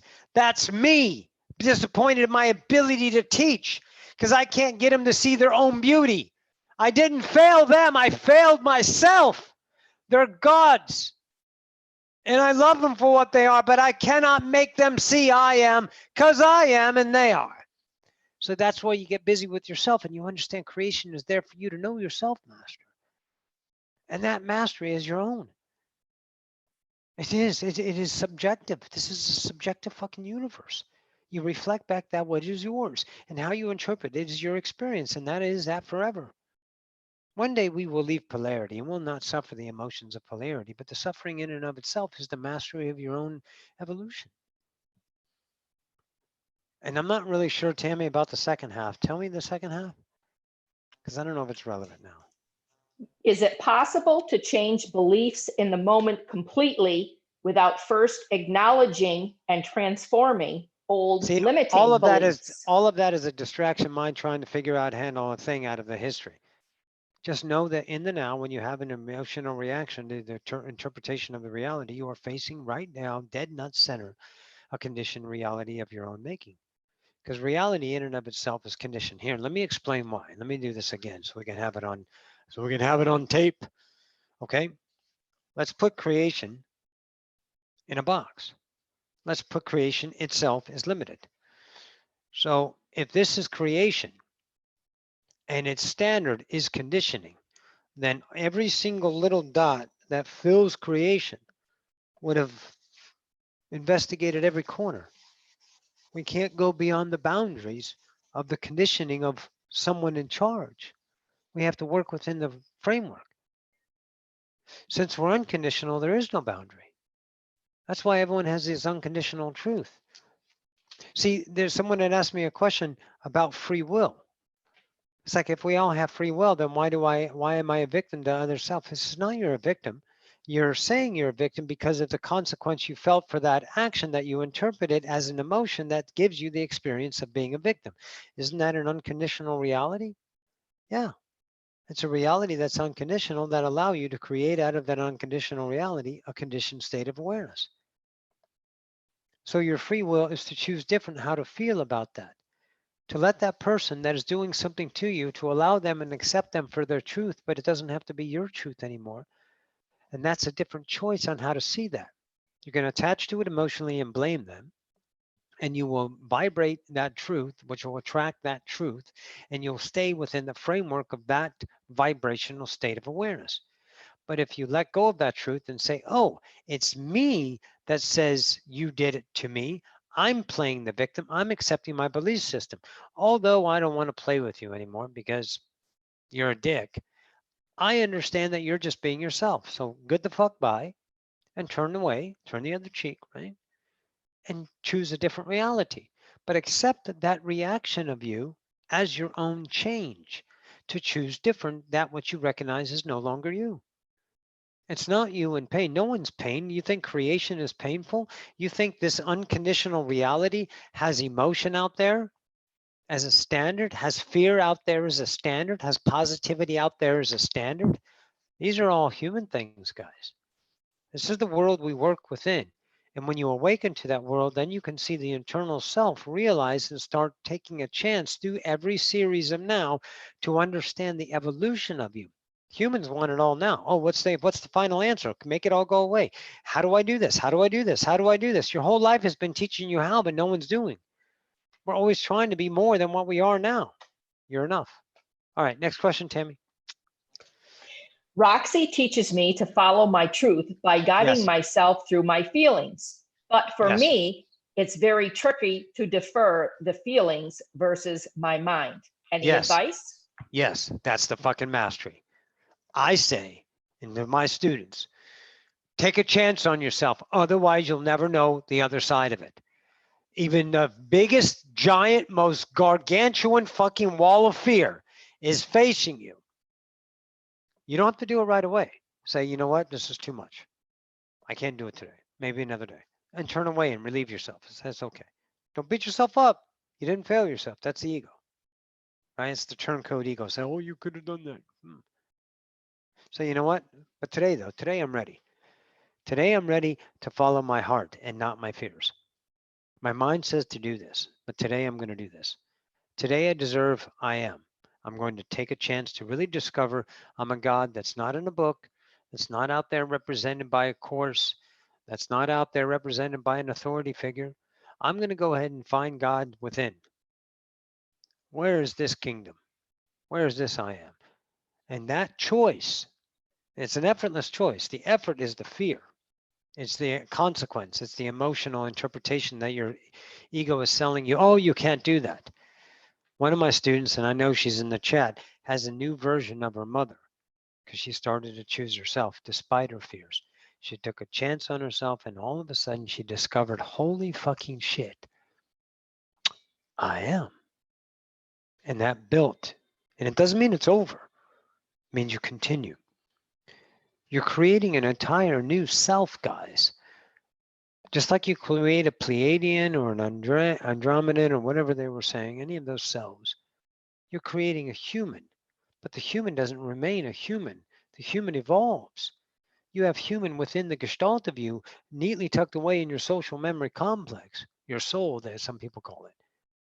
Neatly tucked away, that's part of you, just like your 5-year-old outfits, your 10-year-old points of view, your 18-year-old conniptions, your 20-year-old hopes, your 30-year-old idea, middle-aged married, just started having kids. All those selves are within you, but they're not you now. And one day you will no longer be relating it to humanity in the same thrust using the human tools. You will transcend them. So you transcend that too and realize the creator of the human and start using the wisdom inside. But until you make that choice, master, then you're going to keep using the human side of you and you're going to remain within the human framework. This is what Seth talked about, framework A and framework B. Always within framework B sits framework A.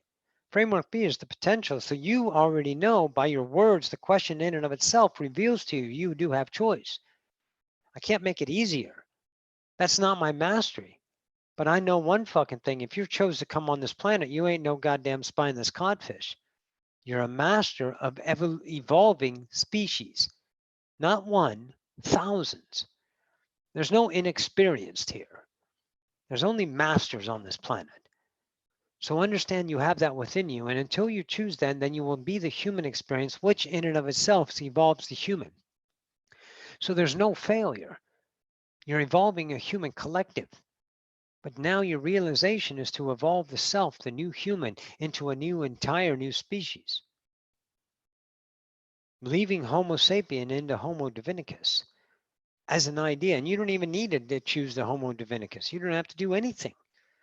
All we're showing you is you are your own worth, your own choices that lie in the now. And if you take a chance on yourself that you know will change your reality, despite the fear, despite everything telling you different, this says I am. No advice, just do it. What's next, babe? How do I take steps to remove the ego? Every fucking now. Every now. What we've been saying. So let's say I had an enormous amount of relationship. The ego was fearing money, right? Money was a big one for me. Because my ego, my personality was taught enormous amount of lack with money. And I've spoken on this channel many times about this, right? So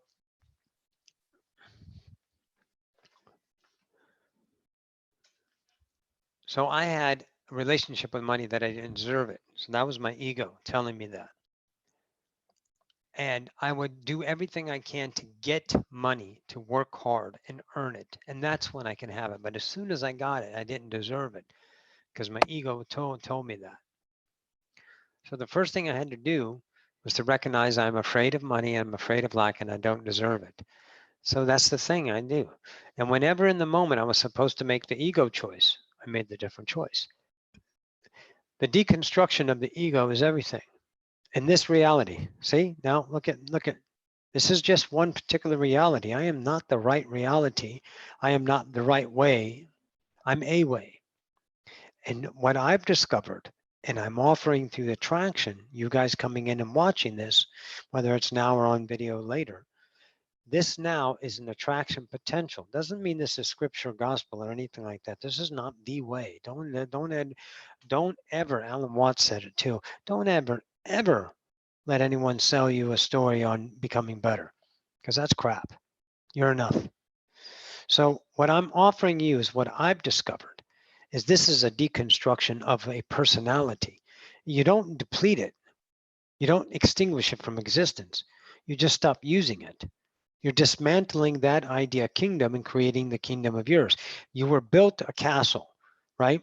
And the blueprints are everyone else's.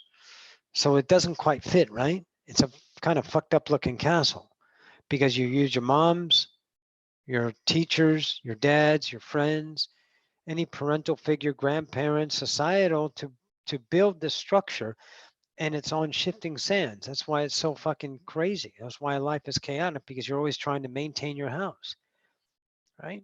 Let it crumble.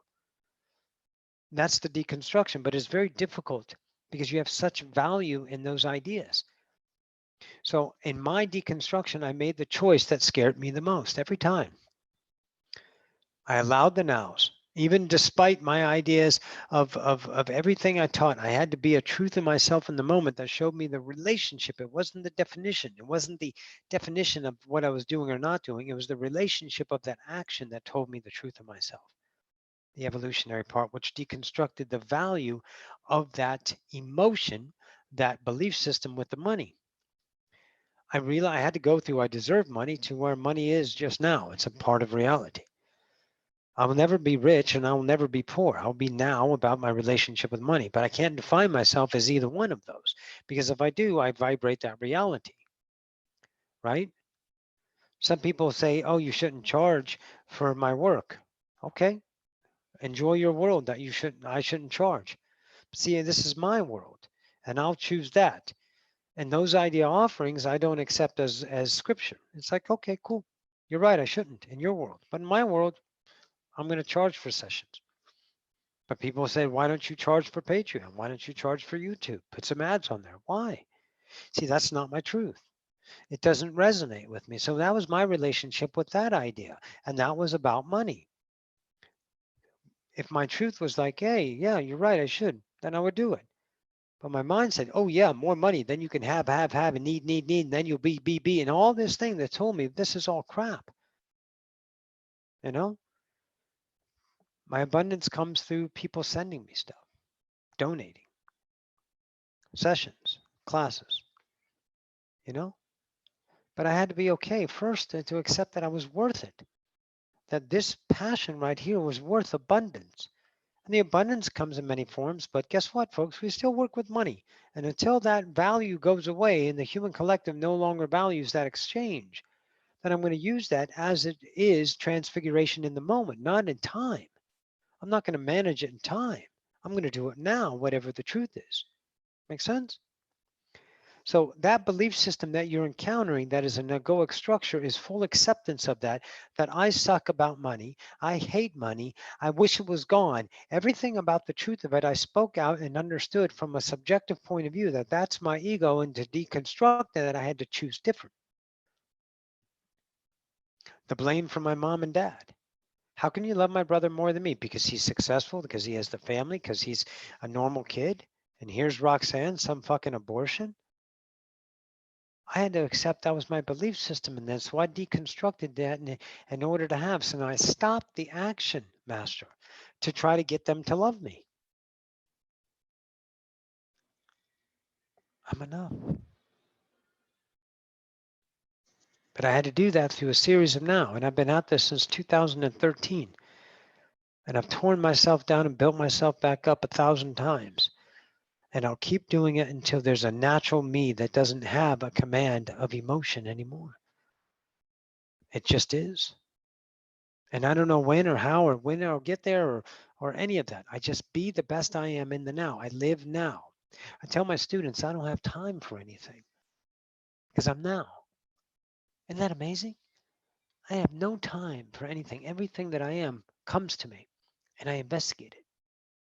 If whatever is emotion and I have a reflection here in my Tommy Jean that shows me the insights of ourselves, and we're constantly discussing. I attracted an idea of a master so we can discuss creation, not what's the bills or how we're going to do that, what's going on with the world, what all this means. That's distraction.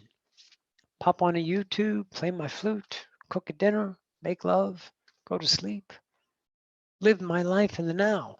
But those things that were pulling me and attaching and needing, and I was emotional about, how can you think that way? What about that? Don't you see it? And all that, I had to, oh, look at that, Miss Roxy, look at that fucking cunt you created. How about we accept that as ours? How about that's me? That's the deconstruction process, right? Recognition. It's always first through recognition, enlightening yourself, enlightening your world by choosing to see your own self as the truth, and you grow lighter. If you're awake, you're already light. Now you're going to peel away the things that keep you dark, that keep you enslaved, that keep you distracted, that keep you, I'm not worth my own choices. That's how you do it. You can also take one of my classes. I'll tell you the same thing. But in those classes, we'll hammer it home a little harder. What's next, Tammy? Yeah, and I do those classes, and I can, attest to that. In law of attraction, you ask and you receive. But what I understand is one has to explain why. Can you explain the why? Clarification, please. Law of attraction is an idea in and of itself. It's a world. And the idea of, I think, biblical, ask and you shall receive, a couple of ideas, and you ask God and you shall receive. But there's a lot of unanswered prayers, so many so that they wrote a country song about it, right? So I don't do English. I gave up trying to get. Now this is my world. This is my discovery, okay? Attraction takes place with or without the mind. Because I look at it, the fundamental. Let's look at the fundamentals of it for a second. Every day, despite what the idea of scientists say, that this is a solid earth and it's made of physical ideas, but quantum physics explains that we are all in a vibrational frequency, as Tesla and Einstein, which we revere, validated that we are living in a vibrational holodeck, and we're interpreting a frequency to have an experience that would validate physicality, right? So in this idea of this physical world,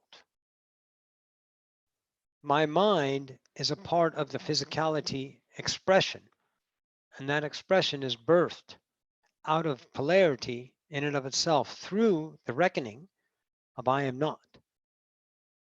So you birth into itself, right? I'm birthed into I am not.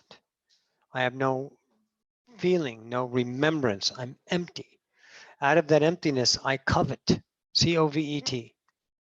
I covet, I am through that outside expression, accepting that love, accepting that need, accepting that dependency, accepting that hope, accepting this criticism, accepting everything that it is to be human. And that is a vibration that attracts the human world. And as I interact, react with that human as my truth, I experience the human vibration. And if I want something over there to make my life better, then I am vibrating, I am not enough, because that defines me as better.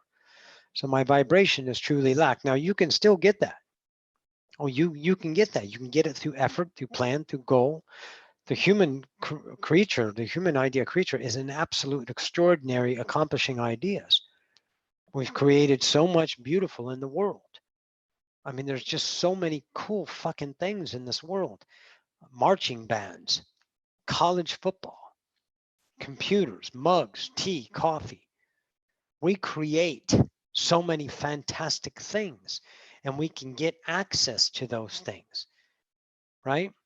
But I understood manifestation as an idea through this idea, ask and I receive, that I'm giving up that out there as an authority to give me when I earned it. Who the fuck is in charge of me?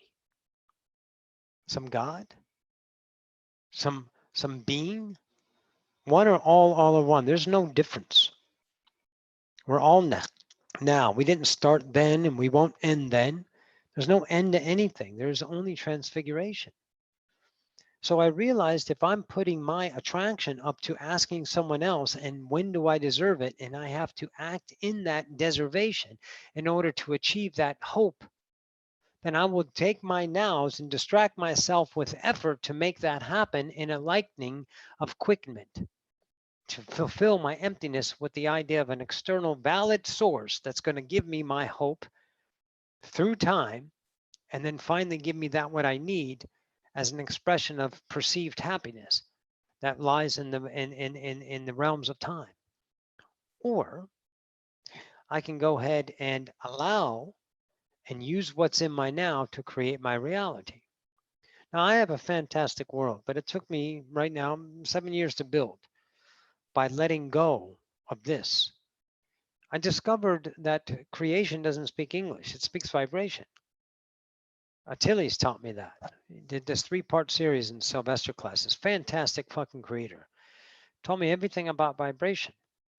So now I know it flows in without me ever efforting, because the abundance will flow. Now I have to order something on Amazon in order to manifest it.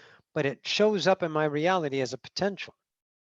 I get an idea in my head or it pops up on my screen, kind of like people that found me on YouTube. Oh, there's a new channel. Let me check her out. Oh my God, Roxanne, right? You attract those things. So I stopped managing creation through ask and receive. If law of attraction validates that, then use that, and whatever that relationship is, if it is not that, then it is a relationship of ego in my eyes. But again, master, have your own fucking truth. It's okay. But if something that is not using the idea, working for you vibrationally, then drop it and start to trust the now and choose that what it is in the now, not in time, not need, not want, not desire, not hope, not accomplish, not purpose, not meaning, not outcome. All those are based on the human time realities that we've grown masterful of. But now I'm ready to master the self. So I'm going to choose to allow the now and get the hell out of my way and let creation show up. And it did. And I'm not special. And I don't have a ton of money. Oh, hell no. But I have a nice TV. I've got an Xbox. I got a Switch. I've got a computer. I got an Apple computer. Are you fucking kidding me? I got an Apple. I thought I would never get an Apple, but I got tired. I got tired of Windows crashing over and over again and slowing and coming up with another virus. And then I realized, Master, through this idea, Now this is how I asked to receive. I'll show you, ready? But I didn't do it in the same way of the physical asking and receiving with the ideas of when and hope and how. I accepted something. I was like, I said, Tommy, I looked at him. I said, I deserve an apple, don't I? And he goes, yeah, you do. So right then I accepted I'm going to get an apple. And that was it. I didn't do a fucking thing after that. And it took, so I have it written down. I watched it last night. It took 2 weeks for the apple to show up. 2 weeks. First, abundance. And then Tommy goes, you know what? Why don't we look on Amazon for a Mac Air? Why don't we look on Amazon? And I said, okay, because I already priced one at the Apple store over here, right? It was $1,100. And this is what I do on this. This is what I do on my Apple computer. Zoom, surf a little YouTube. That's it. Facebook, I usually do on my phone. Sitting down, vegging, me and Roxanne in the moment, whatever that is. But that's it. That's it. Zoom. YouTube, I watch a lot of ASL videotapes on YouTube. I'm learning American Sign Language. Fantastic. Anyways, and then he looked down and says, hey, there's one that's 2 years old, new in a box. It's the 2017. And it was $549, and I had the abundance for it instead of $1,100. So I bought it. And you know what they did? They delivered it, came to the house, I opened it up, and it worked. It started right up, and there was no effort. There was nothing to do it. There was nothing I needed to do because up here, I don't want to be distracted with it. I have to figure out how to navigate this entire world to make my computer work every time. And it's not bloated with a whole bunch of fat stuff that Windows usually does. Just programs running that bog everything down. It was clean. It was like a baby's ass, silky smooth. It was like a plane of glass. Little water, skate effortlessly, right? So, and then that Apple computer was an old operating system, and you can call in and download the new one for free. And I called the Apple helpline. The Apple helpline. And there was a person, a fucking human, a human on the other side. Not a forum, not a company that was casted down, 10-5 outsourced. An Apple representative that walked me through the steps that were 3 clicks away, not 35, to get the entire up-to-date Sahara, or no, I think it was Sahara to Catalina. I can't remember. Catalina, for free. And it was done in a matter of minutes, not hours. And I was like, holy shit, I deserve this. See, that was the worth. That's the vibration. I had to keep choosing the worth of myself and got the fuck out of my way to try to get an Apple, save the money, get a deal, look around. I left it alone. The abundance came. I wasn't even thinking about it, that this was for the Apple. Tommy said, hey, I got an intuition. So a little voice inside my head said, hey, look at Apple or look at Amazon. And there it was. And a couple days later, it's in my house and I'm running on an Apple. And you know what? It's never stopped working. Every time, every single fucking time I open up the computer, it works. There's no disease in it. There's no virus. None. It's clean. It works every time. Hi, I'm an Apple. You know what I do? I work. So that's how I started manifesting. I manifested through allowance. I let my whole self bring into me that which I deserve, not which I have to manage. My ego wanted to manage, but I deserve those realities. So I made the choices that felt good instead of felt like effort or lack or need or want or desire. Quick, faster, get it here. I can be better. We can do it together. Yay, let's go, team. We can build a fucking empire. No, I am my own kingdom. I need to build nothing. Know that, master. So I don't use that idea of ask and receive. I accept the change. You know, I accepted one time about 6 months ago that I was ready for a car. I don't have a car. I drive. I'm a great driver. I love to drive. Get me in a car, I'll drive you 12 hours nonstop.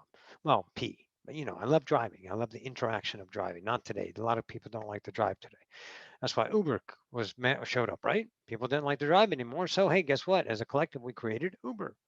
Wow, we're manifestors. Isn't that fantastic? So anyways, so I was like, I'm ready for a car, but the car hasn't shown up yet. I was like, oh, I can think bad about that. I can think negative about that. But I realized I don't need a fucking car until I need a car. That's when I'll have the car, because creation takes care of the moment. It doesn't take care of time. Creation's not worried about security. Creation doesn't look at the future or the past.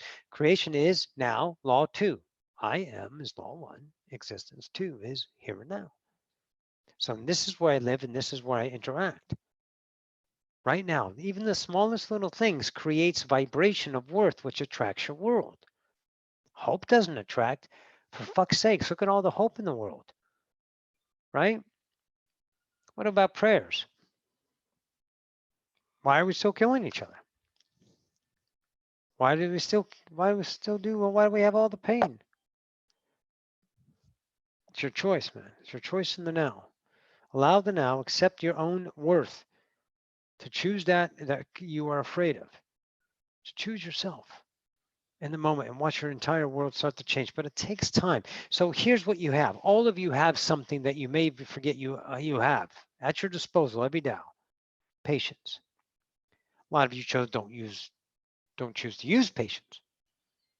But I've learned to use patience. And it's benefited to me because it has shown me a reality of hurry, forced timing, as opposed to natural timing. Patience, allow it to come. The natural is priceless because there's no stress in it. There's no effort. There's no disease. There's only isness. Don't worry, you won't be bored. Life is full. All right, Tammy, that's it. It's a little bit of a long question. What does missing my pets mean?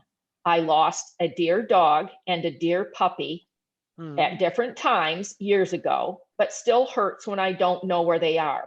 Are they really missing?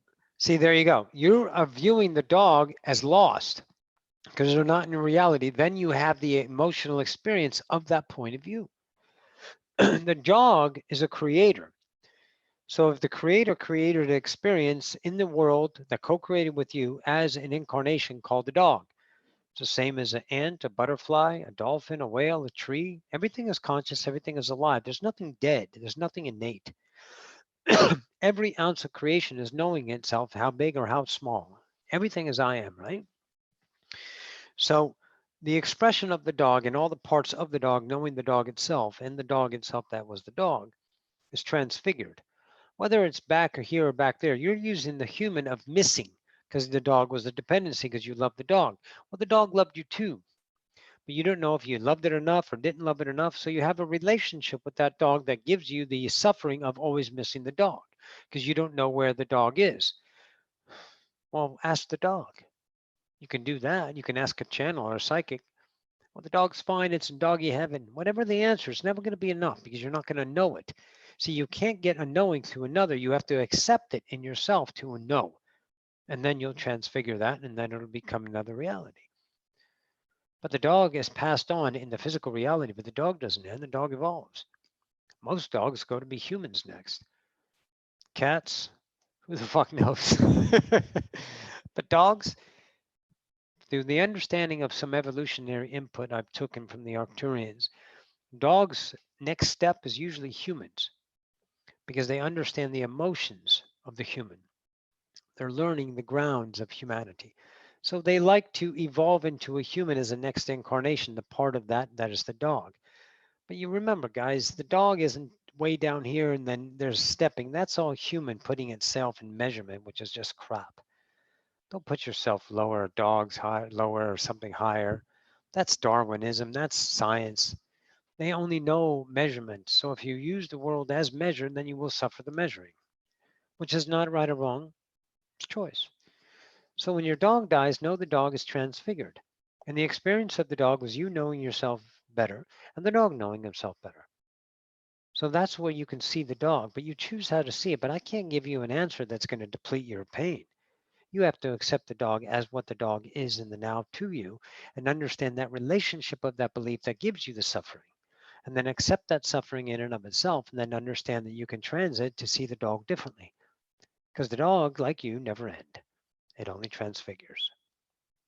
Next, Tammy. Good question. How do I care for someone who is not open to the message of law of attraction? Don't. They are a master Don't. at suffering. Don't. Let them. Or you become a preacher. Very good. So they're a master at suffering. Let them have their masteries. Let them. You don't need to care for another because they're not going to die. They're only going to live. Everything that dies is living a death. As you view that death, they're not dying. You're experiencing them dying through your interpretation of life. Everything is alive in its experience. So those people that you are trying to get to see, you look like a big fucking fat fucking preacher with a pounding Bible in their hand going, what are you doing? Except you took the Bible and you changed it to law of attraction. But it's the still same approach, it's the same relationship. Stop trying to get them to see what you do. This is what enlightenment is, Master. Enlightenment is representation. Bashar said it fucking 30 fucking times. He said it so many times. No one changes until light is shown. SHONE, shown. So enlighten you and allow them to see your work in your divinity, not your idea of lack. Wait a minute. My God, you're suffering. If you buy into the suffering, you only enhance the suffering. So you just claimed a reality. What did you say? Tammy, back me up on this. Did she say, or he or she say, they are a master of suffering? Yes. That's how you see them. That's the vibration. You validated them and they receive that vibration of suffering and they validate in your world, they will suffer. This is how you create your reality, Master. It's not them. It's you. It's fucking you. So you accept them as they are. I had Gabriel teach in one of the classes, one of the greatest channelings ever. Gabriel came in and one of my students, and when we had the slide classes, put it on a plaque for me, framed it, typed it up, gorgeous. You know what it said? To sum it up, leave me the fuck alone. Let me be the human. And when I'm ready to awaken, I will find your light. That I promise. Sylvester said you guys are lighthouses. You stand on the shore, you shepherd people home, and when they're ready to dock at your harbor, they will. Don't wake anybody up. You look like a big fucking screaming monster trying to tell them the whole fucking world is trying to save the world. Then you're vibrating that they're less than. What the hell is wrong with that? Do you see that? Nothing is wrong with that. That's the gift. It's choice. So you will have that world if you keep validating that person as not seeing the freedom that you see. I did the same thing. I do it with a couple of my students. I was like, God damn it, don't you see it? And I was like, oh, it's me. I don't need to make you better. You're enough. I really wanted you to see, but I've given you my light. It's up to you to choose it. You just keep being light, Master. Your truth, your enlightenment, enlighten yourself. Your actions, your daily actions offer light. If you are acting as a stuck pig, trying to make people fucking think and be your way, then you are only validating the idea of opposition, polarity, which is not wrong, Master. It's choice, which creates vibration, reality attracted. Next. I had someone tell me the universe is only based on math and rationality. Would you say that's accurate or someone's interpretation? Oh, absolutely interpretation. Even if it was accurate, it would still be accurate to the interpreter. But it is not a standard. but that's their truth. See, that's the light that they offer. Now you get to say, oh, so it's only based off of mathematics and rationale. So that means there's no magic, there's no spirit. That means I'm in a mathematical equation. So you can accept that reality. I'm not a mathematical equation. I'm a creator of mathematical equations, right? So I see the magic in reality creating the value of a conditioned reality called human. And in that, you have discovered a choice.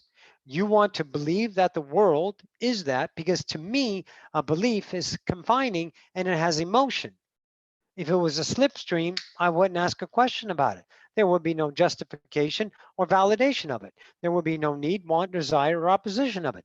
A knowing to me, a knowing is without opposition. It's isness. But in this idea question, to me, the relationship to that question is this person wants me to see that way because that's his truth. And without that, I look like an idiot to him because I'm believing in creation or consciousness or the law of attraction or whatever. So he's like, no, no, no, he or she are like, no, no, no, this is what it is. And if you believe anything different, you're an idiot. So you can say, wow, look at this guy showing me my beliefs. I can either believe him and change my own truth or accept that I'm enough to choose my truth. And my truth is divinity, is the divine idea of creation from a creator point of view, happening through the idea of will. I am. I got it. Wow. Hey, good luck with your mathematics. You have fun with that. Bye-bye now. And turn the fuck away and go about your nows. Don't play in a dirty diaper. Get the fuck out of these worlds. You don't need to fix the world. They're making choices. You enlighten your world, and my world is slipstream. My world is fantastic. I can't make a better world. And it doesn't have a lot of money, and it doesn't have a lot of things. It's everything is related. It doesn't define itself. It is itself. That's where I live. So I depleted those values of other people telling me what to do. The Christ conscience, the Jesus, this, the that, the this, the that. I choose my reality, I explore the world. I started to understand my relationship with that. So if this guy is that and it's based off of that, I see that as an idea of a belief system. Now that's my truth. Choose yours. If it feels like shit, let it go. If it feels awesome, take it. To me, that one's like, no, you have fun with that limitation. I'm going to explain everything with mathematics. Every day the universe changes. Every day mathematics changes. Every day history is rewritten. You have to see that in and of itself, humanity has shown us that we are always changing. And we don't know, we're always knowing. God is not all knowing. God is always knowing. I am always knowing. The transfiguration. Tammy.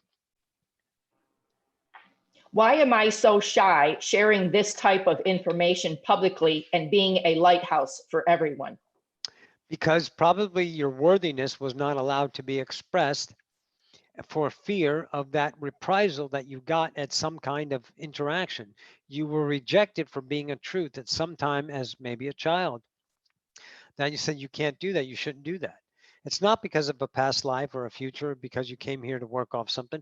Leave that crap alone. That's all distraction to me. Now, again, my world, my offering, you can make your choices. But what I discovered is that I was rejected through my choices. And sometimes I didn't want to speak up, and sometimes but you know, maybe it's something to do, maybe they have something to do with Sagittarian, you know, and maybe it is true. So I accepted that truth that I'm a fire sign. And at some fundamental point, I stopped giving a shit. And I would fuck up reality and I would suffer the consequences of it. I had 3 ex-wives. I would do everything for everyone else, but I never was shy. And shy, why I understand now, is another idea belief system. And you're shy. And the only way not to be shy is to take a chance. So you can experience your shyness as an idea of a truth and transcend an idea into a belief, and then transcend into an idea of an experience that no longer needs to be validated. You've recognized your shyness. You know it's a belief. It's not for you, because gods out here aren't shy. We're not anything except our truth in the now that is undefined. We are just absolute isness now, choosing creation, creating creation, experiencing creation sequentialtaneously forever. Now, how can it get any fucking better than that? But the human itself has given itself the depletion of the worth. I am not And we don't know how to be I am. So in your particular experience, it seems that you were taught not to be that person, to be afraid of your own truth, because you experienced with some authority, someone that you found value in, a rejection. And in that, you chose not to be that person. And it could have been at 2 years old or 3 years old or whatever. But it doesn't matter when or now. What it is now aware of is now you are aware of it.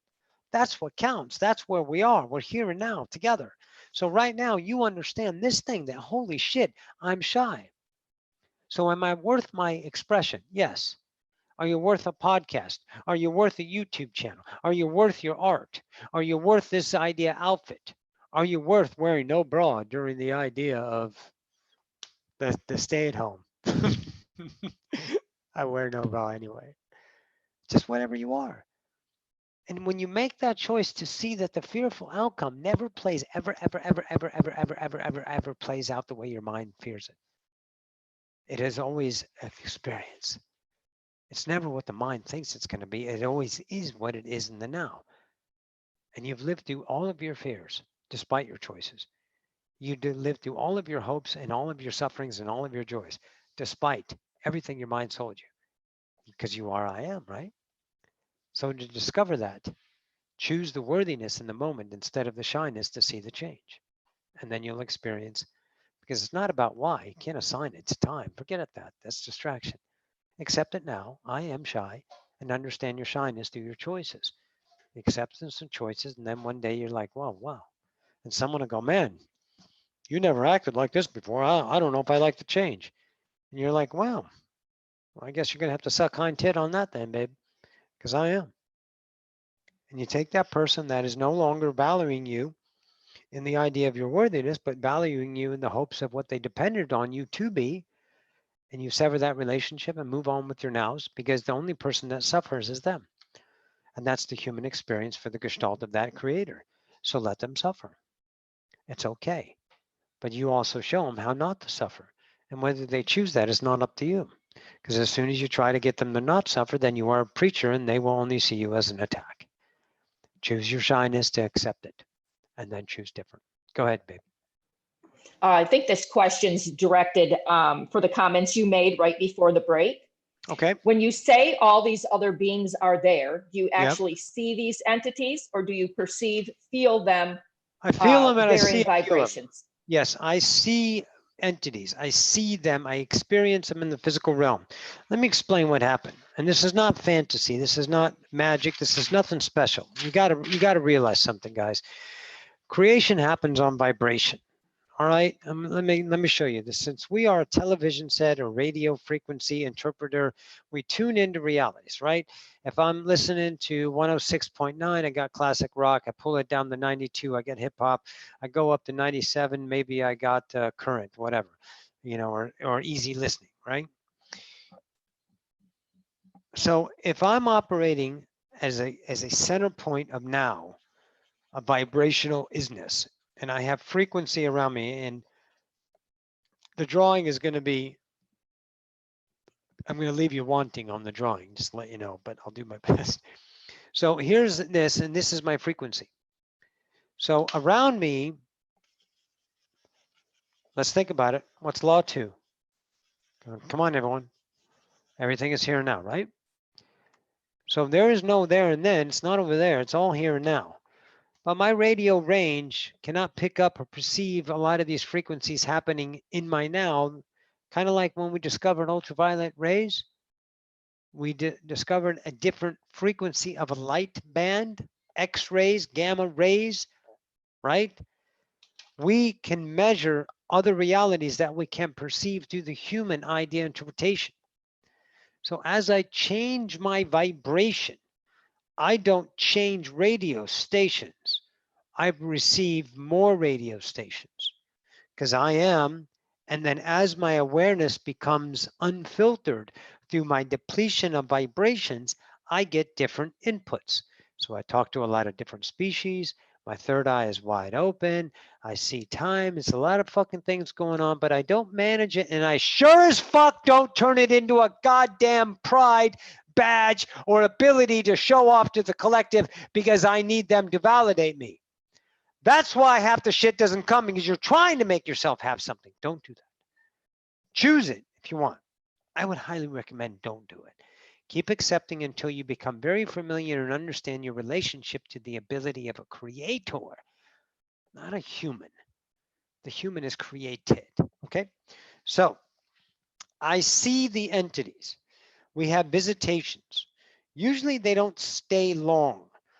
I vibrate in a field and I have things that run across my floor. We have beings appear in and out of the window. We have things that are walking around in the room sometimes over there. I did a little, some of you know, I work in the realm of witchcraft. I'm understanding from Esmeralda the crafting before the ideas of the religion witchcraft, where it was the spells of polarity, but beyond that.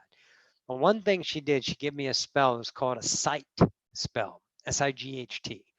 And in that, I did a spell to see what was around me in the idea before my frequencies start opening up to it. And you put this magical power through the spells, okay? There's a lot of people walking around out there. Well, that's good. It's good to see people out, you know? So anyways, little footprints in the powder that I created, because I put a spell on it. She taught me how to do the spell. I raised my magic. I believed in it. I knew it. I created it, but not as a need or a want or an image, because then you're just going to fuck it into nothingness. It's going to be lack, right? So I put that together and I got little powders around the room, right? And those powders filled up with little footprints, little things, little versions of things don't belong. But see, they weren't in my frequency. They were bleeding into my frequency because I was starting to bleed into their frequency. And this spell blended the two frequencies. That's all it did. It was simple. It's not magic. It's practical magic, right? It's not, oh, don't make it into something. Don't be fantasy, be practical magic, right? So that spell showed me that there is an existence within the same here and now that I live. And as my vibration, I got comfortable with catching things out of the corner of your eye, peripheral vision, and then they would stay longer and become more clear. Now, Tommy sees faces and entities in longer times than I do usually. But when I know a couple of these species, like Buford, if I showed you what Buford looked like, the fairy, he's a freaking kind of creepy, spooky fucking looking fairy. You know, he's got green leathery skin. He's not Tinkerbell shit. He's a fucking fairy, you know, and he's beefy and he's stout and he's looks like a little fire plug when he's squatting down. And I had to be okay with that because that's kind of fucking scary when all you see is human and what's accepted. What's accepted? Dogs, cats, giraffes, you know? But if something comes in our reality that's not within the consciousness of acceptance, it's a little shocking to the system. So you kind of evolve that vibration. Now, the Hathors and a couple of them, yeah, I see them, I feel their presence, but some of them are present in the idea of physical manifestation. And that's not a gift. It's a remembered ability. And it's not special. Because they're just dudes. They're just creators experiencing. You know? It's like a couple of the people that went to Middle Earth. And that's not a fantasy. Everything is true. Everything is reality. You don't have to believe it or not. So Middle Earth is a place. The Argonians live there. A lot of the Fae go down there a lot of times. There's a whole bunch of different interactions happening in that vibration. Some humans have managed to get down there. And they had to grow accustomed to it, and they lived there. Why would they come back up topside? Well, maybe they want to, maybe they don't. But a lot of them stay there because they've acclimated themselves to beings. And just like Zeta Reticuli, okay, grays. Once we're ready as a collective, we're going to get those species in the physical idea. The Yael keeps flying their ships around and we keep seeing them. And so they're getting us used to their presence. But what it is about fundamentally about yourself, as you change your vibration, you're going to get more sight. And you get the physical sight because your sight isn't getting better. Your vibration is opening up, and this is part of your vibration. So the bodily functions, the DNA, everything will allow you to see deeper into your here and now. But don't make it a fantasy. Don't try to go after it. Okay? I got all this by not trying. I'm an effortless God discovering myself in the now and choosing those things that I am worthy of and never choosing something that would keep me dark. And I'm here. Okay. So yes. Yes, Tammy, next. How can I manifest more magic in my life where I can see and feel it? Again, don't expect manifestation to look like anything. Don't put a time on it. That seems almost insane to the human, doesn't it? Because here, I remember, and I bet all of you remember too, when we played, we went outside and played. We didn't try to play. We didn't try to make it better. We just did. And we discovered along the way. It's like we were done with this. What do you want to do now? Let's build a fort. Okay. We went and built a fort. Let's ride our bikes. Let's get into the sandbox, you know? And all I did, for me, all I did was play. I played so much. I was the best play. I would get dirty. I'd get ticks. I'd ride my bikes. I did everything I could to understand play, right? Playtime was just phenomenal. And then they took me away. And this is, I always do the Supertramp song. They took me away, you know, all the birds in the tree so happily, joyfully singing with me, playfully, dancefully, everything that Supertramp did, right? And then they took me away and they taught me how to be clinical, cynical, taught me how to be responsible, logical, you know, the logical song. So I use that reference because it works for me. Because what I understood is I used to be so fun, and then they taught me pride, importance, outcome, hope, betterment. And I lost my magic of the moment, and I start hoping and being and always looking for time. And then in the nows, I would be disappointed with my performance because my authority said I was not enough. I don't belong in school. Some people love school. They love to get educated. But the schooling that I was taught wasn't working for me. So I was just not there. I was in my mind daydreaming. Some people loved it. I didn't like it, except for history. Mr. Butler's class in Munich, Germany, he was a great teacher because I was interested in history. So I did good in history. Everything else, English, I speak it. What am I doing here? Right? What am I doing? So I didn't have that good time, and they always were judging me, and I tried and I failed and I would just get by, okay, blah. And then I became intrigued with education, with learning things, but learning the ideas of the traction, like the flute and the American Sign Language and cooking and understanding things. These are my current passions, right? So when I wanted to manifest things in life as a human, I would effort, goal, save money, and do that. Now I manifest through allowance. I get the fuck out of my way. And I have patience, an insatiable amount of patience. It happens though, every time. And sometimes this doesn't happen, this happens. So I don't expect this because I miss this.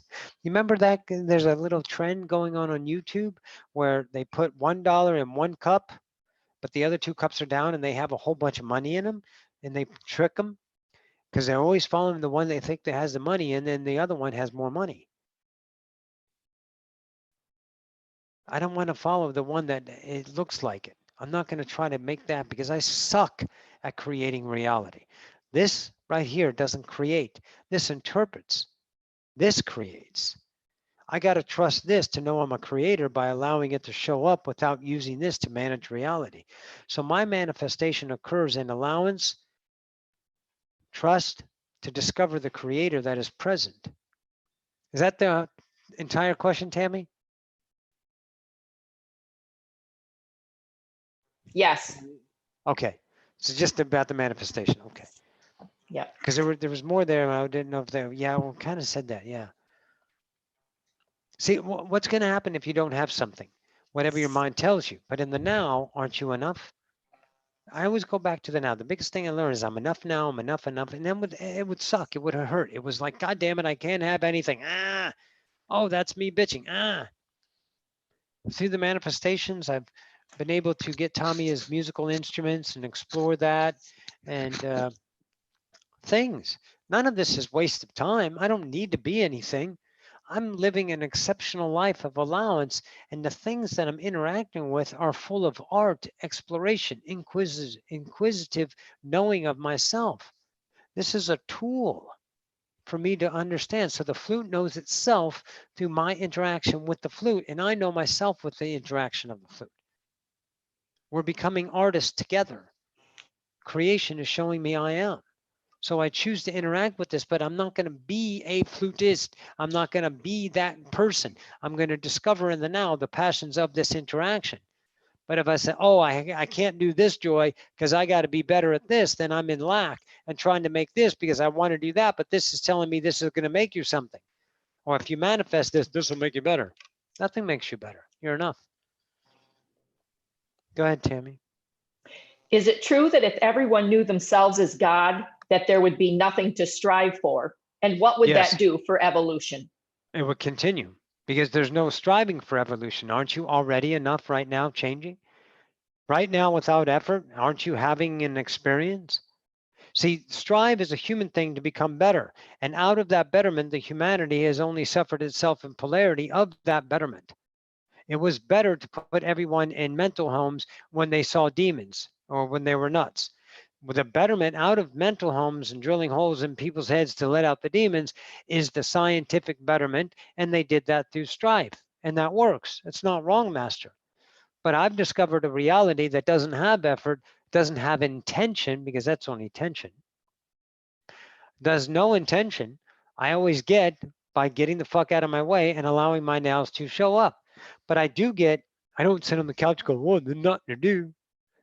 You know, I just do in the moment. And there's always something to do.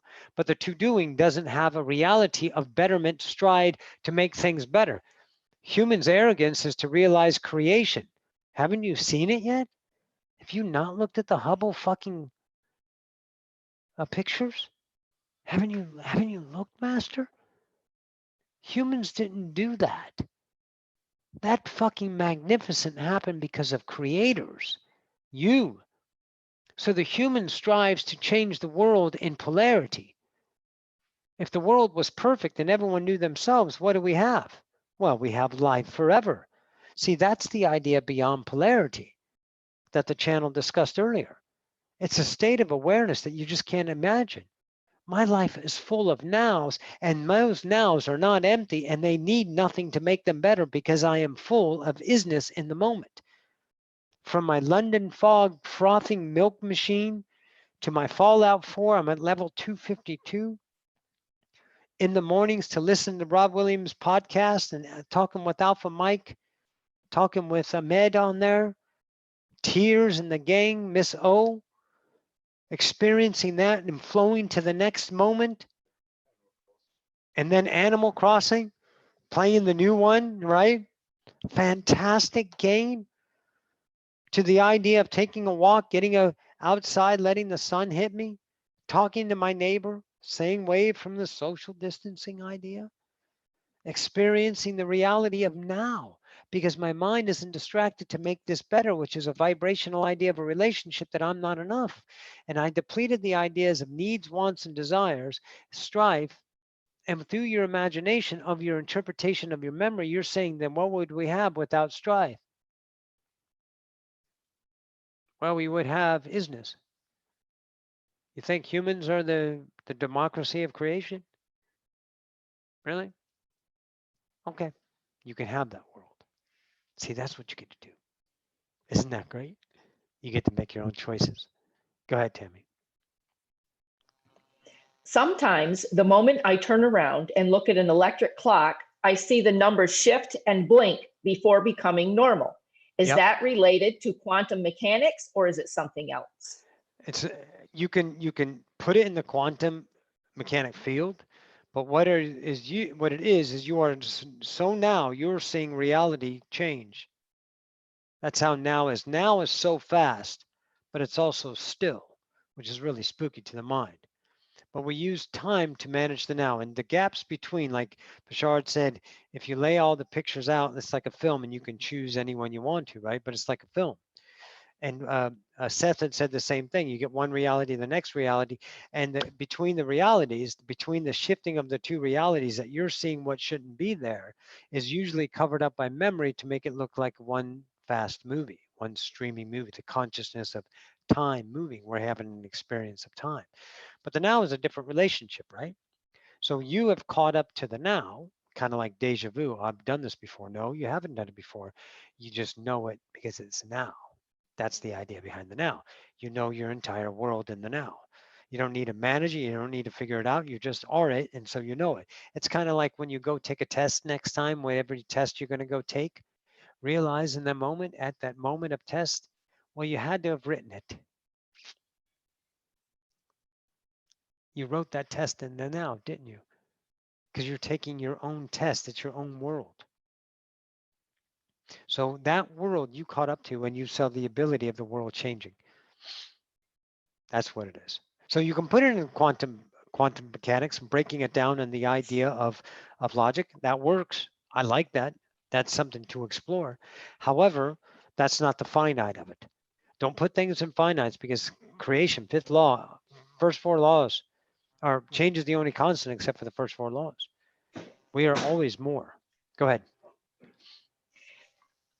Is it so what is said regarding return of the fragmented souls who are being brought back and given the ability to continue their ascension and roles of starseeds involvement?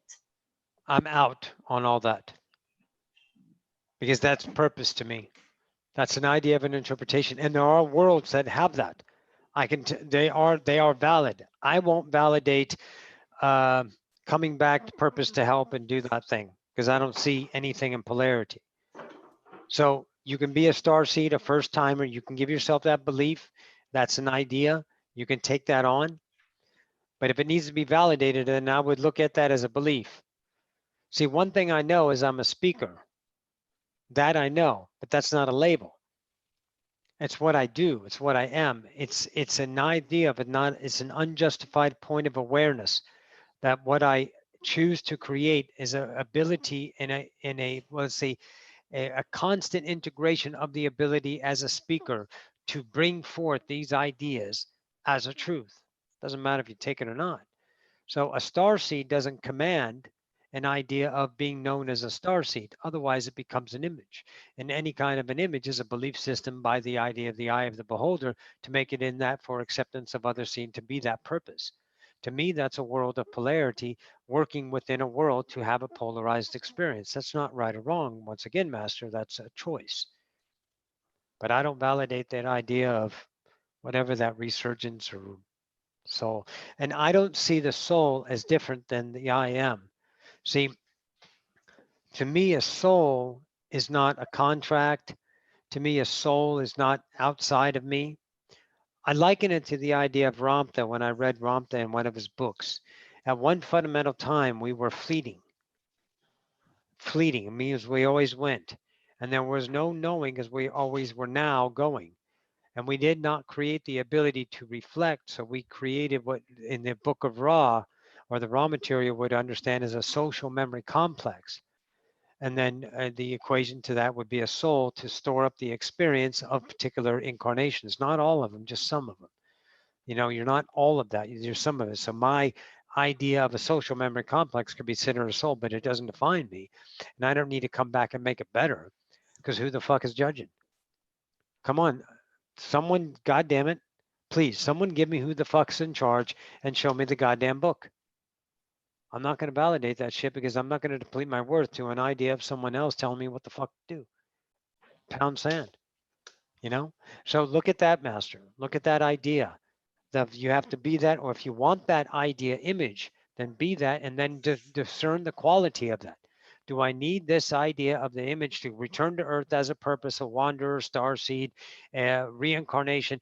Does that make me feel better, like I am enough? Does that outside external label define this, when this is all that is? How can this be limited to a finite? All right, next, Tammy. How do I stop my leg twitching / muscle burning?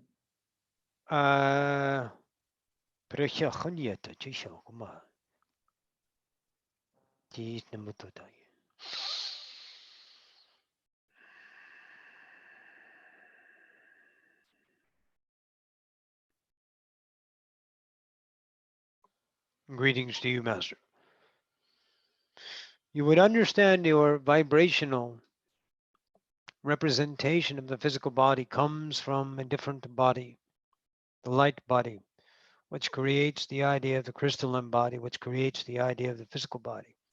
Do not look for validation or a scope of reference as truth, or you will only deplete your own worthiness with the idea of the logic and provation. It would behoove you, Master, to allow this to steep into you like a fine tea, a marinated steak, and listen. So in that vibration, the physical body follows the attributes of the physical mind, the relationship to the body, relationship to the reality, and lots of those times you are stressing, and those vibrations are lying dormant until they are triggered. And they are triggered in haphazard ideas of worthiness. And those worthiness changes the frequency. It allows things to be noticed about you. So the body's telling you you're holding on to shit. I would say it's a deep-rooted guilt. Something to 18, 20 years old, apparently. Something you regretted doing. And it is not very relative in your mind. But I would say it is a vibration that's circulating around your body. And sometimes you get the twitch and the pain. And sometimes the same vibration shows up in a pancreatic, let's say, cramp here. And then maybe a stiffness of the back. And then you keep vibrating that reality because it stirs itself because you have not accepted it as your choices. And therefore you shall be tense about realities and they manifest in many ways of your physical body. Now, there are many attributes, and I would like to offer to you that your doctors out there that are Western medicine are gods. If you see them other than that, then you see yourself as limited. All of creation is consciousness relationship. Relate to the things that are in your now as truth. So if you feel like going to the doctor, go to the doctor. And don't make an excuse of the doctor that you went to, because that's demanding your own victimization. Because right now, everything is new. And if you approach the newness, then memory and time have nothing to do with your now unless you drag it in like an old anchor, like a Linus blanket of victimization that keeps you warm at night because you have no worth. Change your reality by seeing it as an experience, as a chance to evolve your guilt. Transcend your own worthiness of action chosen through a depleted idea of a separated self for the mastery of your own evolution. And then you may know yourself as more. Okay, babe, what's next? That was the last one. I had, Okay. Yep. That's it? that was it. Okay, anyone out there in the chat land, if you did not get a question answered, if something got missed, chat it now. Well, that lost me, Northern Lights, but thank you. If there's nothing else in the chat, let me see. Maybe not as of yet. Okay. All right, guys. So we're coming up on, 3 hours. Good. Fantastic time. I'm going to look, make sure nothing else in the chat, right? Yeah, there's one more there, Rox. What does it say? Okay. When out, yeah, you got it? Yeah, when out body sleeps, our soul travels. Not your soul, you. Your soul doesn't travel. You travel. Your consciousness is always traveling. It's always traveling. Just because the human doesn't remember it doesn't mean it didn't happen. Because the human is only allowing a certain amount of frequency in. As you transfigure your own belief systems, you'll remember more dreams, remember more realities that are not really astral projection, but they're real. You're actually there, knowing you're there and here at the same time. Remember, the body has a body consciousness, just like a sleeping bear is a body conscious. But the body conscious is just keeping the body in that idea of reality. But the conscious bear is out doing other things. Just like at nighttime, you're never sleeping. We're always doing. The body might be sleeping. The experience of the human is having a sleep time, but you are outside. It's not your soul traveling. Don't put like yourself, oh, my soul's traveling. Hey, soul. Hey, what'd you learn? Tell me about it. No, soul isn't a separate entity. It's an experience that you have. It's your hard drive, your external hard drive. Okay. So look at it like that. Okay. Look at it like that. You're traveling. Okay. So that's the first thing. Can you talk more about that? Okay. Well, I think it just did. So like Max. Max is in here. He had a great experience the other night of he was not in the idea of astral projection. He realized he is not the body. So he was having an out of body experience, and it didn't happen very long, but he got familiar with it. And the more he allows it to happen, because it's a little bit of a shock to the system, right? It'd be like, oh, you know, a 13-foot Hathor walks through your front door. You're going to probably shit your pants a little bit, right?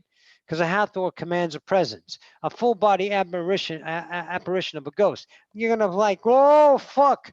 But you can accept it. It's going to take a little time to acclimate with that right there. So in this idea of opening up frequencies, you're going to have abilities that remembered about you, how you are literally transfiguring yourself, changing focus, and traveling to different parts of you and different parts of reality that are you. So again, everything is patience, allowance. If you're bored with it, you don't like it, then go do something else. It doesn't matter. But just realize this is an offering on what I've discovered. So the ability to channel, the ability to go to different worlds, the ability to have the worlds that are right here and now be seen by me has happened through allowance and choosing only the worthiness of myself. And the depletion of those ego parts of me that gave me the emotional ride are no longer validated. So I don't have fear, I don't worry, and I don't want, I don't need. I am. And it's an amazing place to be. And it's experience in and of itself that can be not be defined by those things of the human emotion. So this new ability of remembering your dreams aren't really dreams. They're realities. So get into those realities and stay there as long as you can and realize them. But don't make them, don't think about them. Don't bring the human into them, because then you're going to muck it up with the human idea. Allow it, allow it, allow, and then you'll start to see more of that, okay? Yes. Yeah, this person wants to know, what is deja vu? They have it almost 24/7. 24 deja vu is knowing your nows. That's what Bouchard said, and then I started to experience it.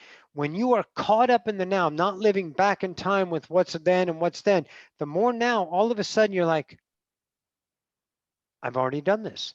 It's not that you've already done this. You're trying to apply that feeling to time, so you're claiming you already done it. What it is you're in the now as it's happening, knowing it's happening, which all happens now. Time is when the experience of time happens. Moving through time, remembering future.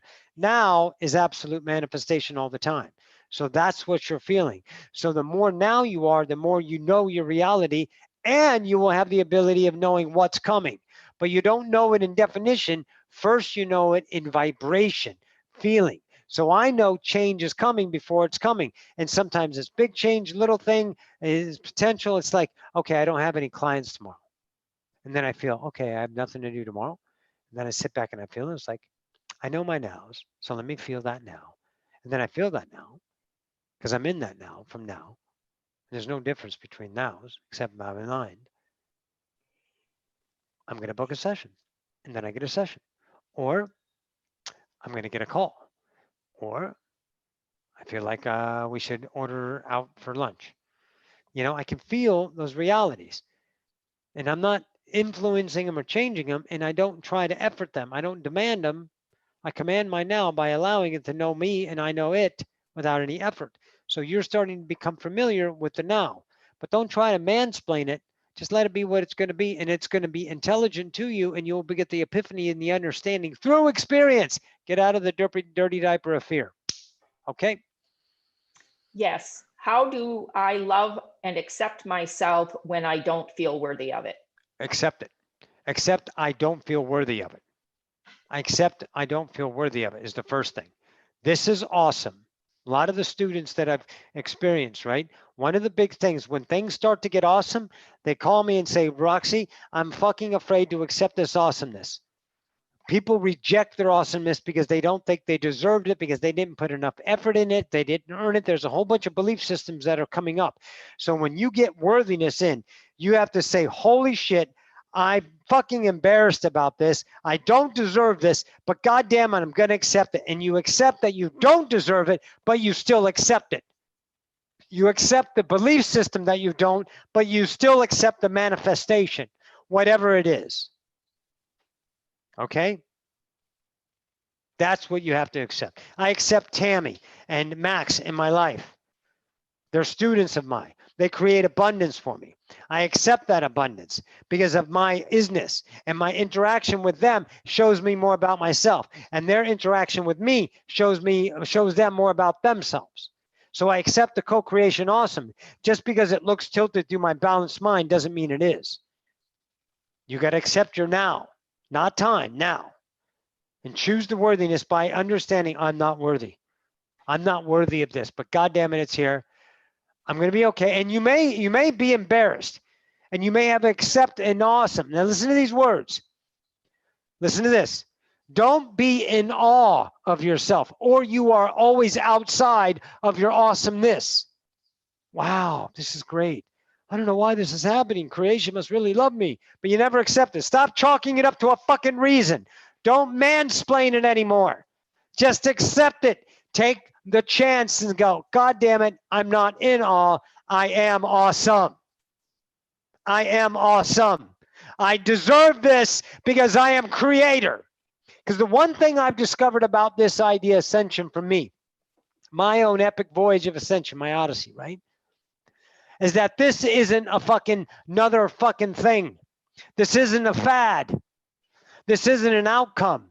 It's not a destination. This isn't anything human. This here is a discovery of what we already are. I think it was Seth who said it. You're going to discover that you journey away from you to return to yourself. And as soon as you return to yourself, you realize you never left. You've always been I am. And that melts your goddamn heart. It's unbelievable how beautiful it is to realize that what you're doing now doesn't have an outcome. It's a realization. It's completely different. Human is effort, outcome, time. Peeling away those human things, you realize, and all of a sudden what you're doing is not a destination. It's a realization. Okay. I've been seeing lots of blue dots, light clusters, colors coming off hands, and color near my clients. Do you have any ideas? Yeah. When you get the frequency change, you're understanding your frequency ability to perceive different realities within the same frequency field. And those magnifications of frequency changes within the vibration of your human collective show you the what's happening. They're not purpose, they're abilities remembered.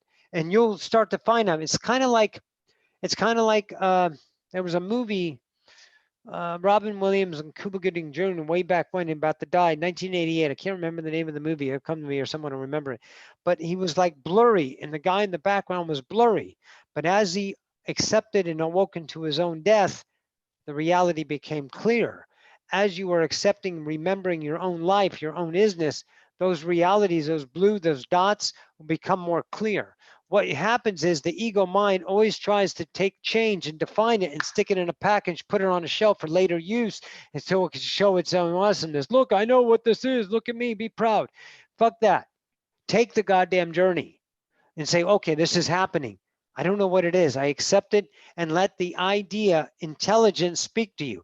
You don't need to be led anymore. When you find this isness, you no longer need to know what things are. You need to see what things are in the now and evolve them through your own acceptance. And epiphanies will give you that intelligence without effort. I didn't get this shit in my head because I fucking read a book. I got the fuck out of my way and trusted this, because this is isness. It's all this whole thing. I just not the ego mind, the heart, the isness, and accepted that intelligence integrating back in, because I stopped using the depletions that would take the beauty of that and deplete it into a category of finite and then up for grabs between my polarized fields. Okay. What do you think a mirror sees when it's looking in the mirror? It sees you. How about that? When a mirror sees what it sees itself. And the only time you can experience a mirror is when you are looking in a mirror. So when you are seeing the mirror, you are seeing yourself, but not in defined. You know, when people say, oh, we're the same. Yeah, we are the same, but we're not the same people. We're not the same truth. We're the same pool of consciousness. We're all created one. but we're all individuals. So the idea of the mirror is to reflect back to you your choices about the idea of yourself, creation, but not the defined person. The singular truth creates the whole creates the singular. The one are all and the all are one. One thing and the only thing in my perception that I own, my singularity owns, is my truth, which creates my reality. My will, my manifestations, all that happens by me getting out of my way. Because I'm worthy of the choices I accept, which is vibration in the now. So back to the worthiness. If you accept your worthiness, you're going to get more things that are worthy of the vibration of your self, not the ones you think, oh, I can't do that. I'm not allowed to do that. I'm not worth that. I don't deserve that. And then you keep yourself in that frequency and you keep attracting that same vibrational frequency. You'd make different choices. Worthiness, you get a different world. But don't expect the worthiness to be anything particular. Let it be what it's going to be, and you're going to discover the interaction of the now is exactly what you are, the truth of you, and that is a dynamic feeling that you can't fucking surmise out of any effort. Booyah. Bashar says in the formula to drop all expectations. Yes. In other contexts than that, when do you recommend to have expectations? We would say never to have expectations. Hang on. Let's do this real quick. I haven't been there in a while. Hang on.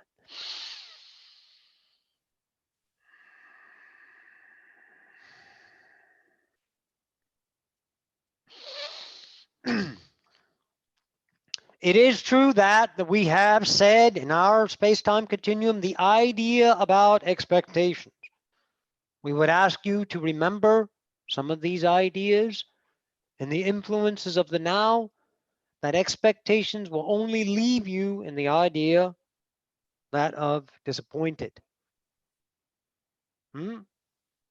So when the idea of depletion of expectations takes trust, allowance, interaction, that would revere the trust, interaction, and allowance of your worthiness to be known to the individual singularity that you are.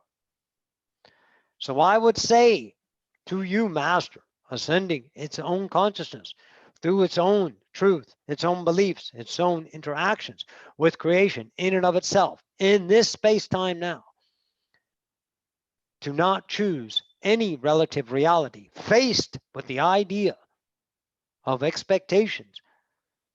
Because the reality is, in fact, without fail, more than your mind can perceive through history, through memory, through your past. That idea of what you can manifest in expectation, in comparison to that of a probable reality, that is more than the idea of your met expectations through hope. That of Tammy, I believe that is your name. What is the second part of the question? We are only interested in the first part. However, we would like to experience with you, if you will, with us, that question, second part. What is it? In other contexts than that, when do you recommend to have expectations? Right. Again, when you are absolutely in love and well received through attraction, that reality, as a human, I would want you to expect expectations. That's when I would recommend it. When you are full versed and choosing knowingly and willingly to project and evolve the human portion of you within the gestalt of the awakener present in the now. Perception gives you the equality of the differentiation between the human vibration and the awakener vibration. Knowing the differentiation between these two frequencies would give you the dynamic interaction of a new truth to expect through the human and fail the human expectations with the human polarity at bay, and then willing to accept it, as well as the one that can change expectations in the fluidity of allowance, vulnerability, surrender, to see a reality beyond expectations, and always receive the unicorn on Christmas Day instead of the horse that you expected. We bid you a good day. Anyways, so yeah, the human is when you can use expectations. Oh, it's always good to bring in the Essassani. They're such fun. There's two more, Roxanne. I don't know if you Okay. want to keep going or not. Yeah, we can do 2 more and that'll be good because that'll be a good 3 hours. We got a Candy question here. Oh boy, Candy. Race B wants to know what his angels want to say to him. Okay. Or her. Yeah. I love angels. They're a real realm. They're reality. But at one fundamental point, Master, if I was going to create masters, then I would say to you, trust you in what the angels are saying to you right now in your mind. I am a guide in your eyes, maybe a channeler, something that it give me. You also can use guides to get information, but at some point, guides become friends because we're all friends. We're all dudes and dudettes. Not even dude and dudettes at one point. We're all just isness, right? So you can use angels as my angels to guide me. And that is something to use. And that is very valid. It is very true. I dig and interact with Gabriel, but Gabriel's not a guide. Gabriel's a friend, someone I shoot the shit with. So I trust the voice inside of my head. So when the angels are speaking to you, I'm not going to call the angels and say, what are you going to say to them? Because maybe you're expecting, keep on the course, keep loving, do your thing. Stop. You know enough right now to trust this internal voice. This is the roadmap to creation, is this imagination.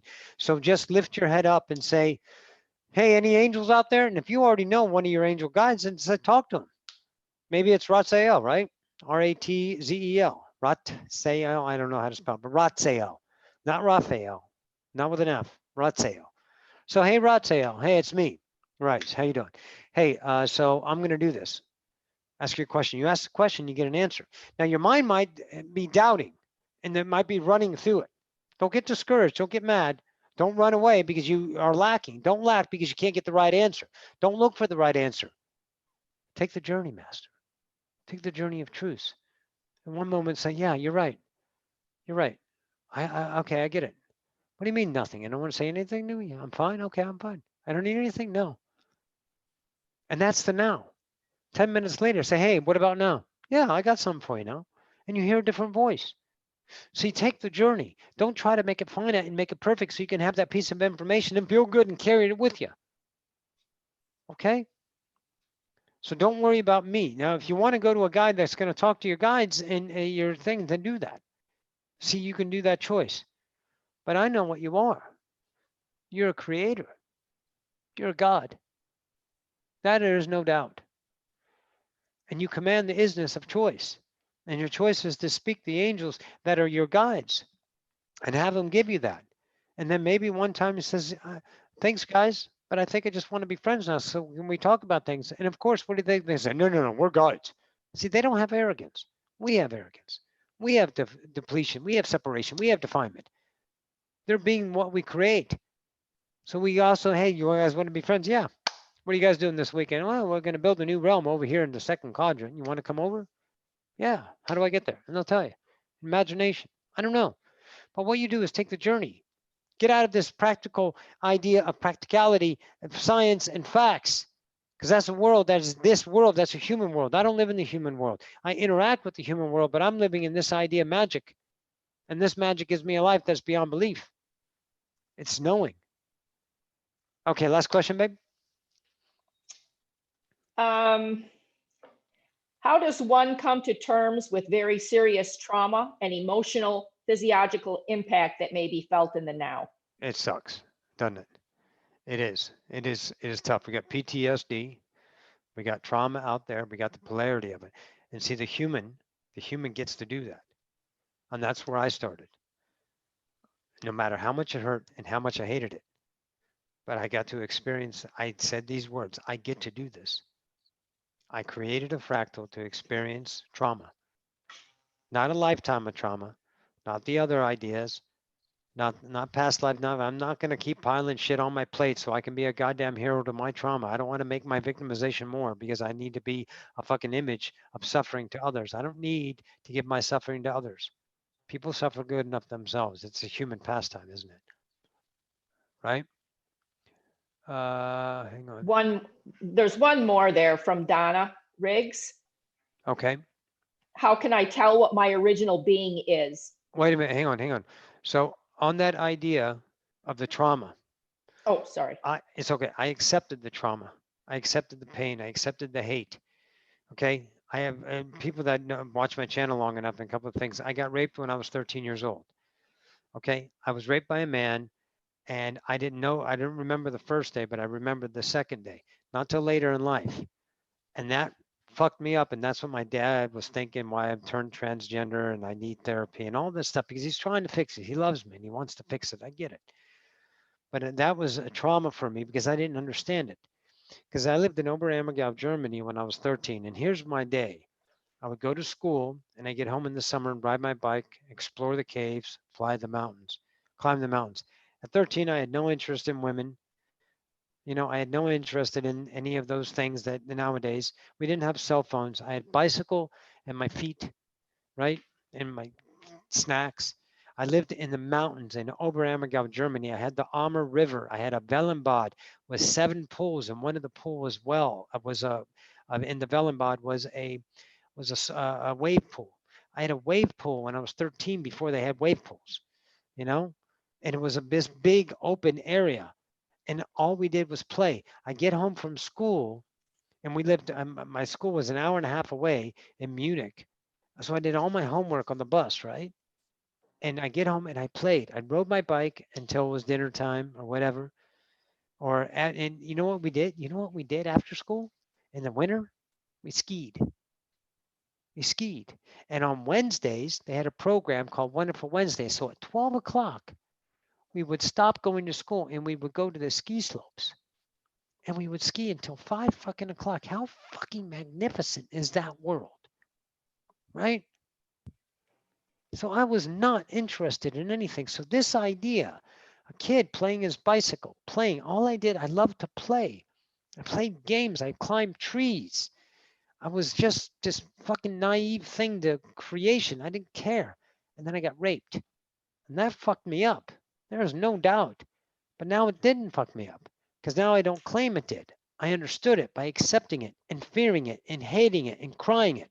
And my parents didn't believe me because at the time it was an atrocity. And nowadays, hey man, there's a lot of fucking people out there that as a human, yeah, I run a spike through their head and run them down a pig rail, right?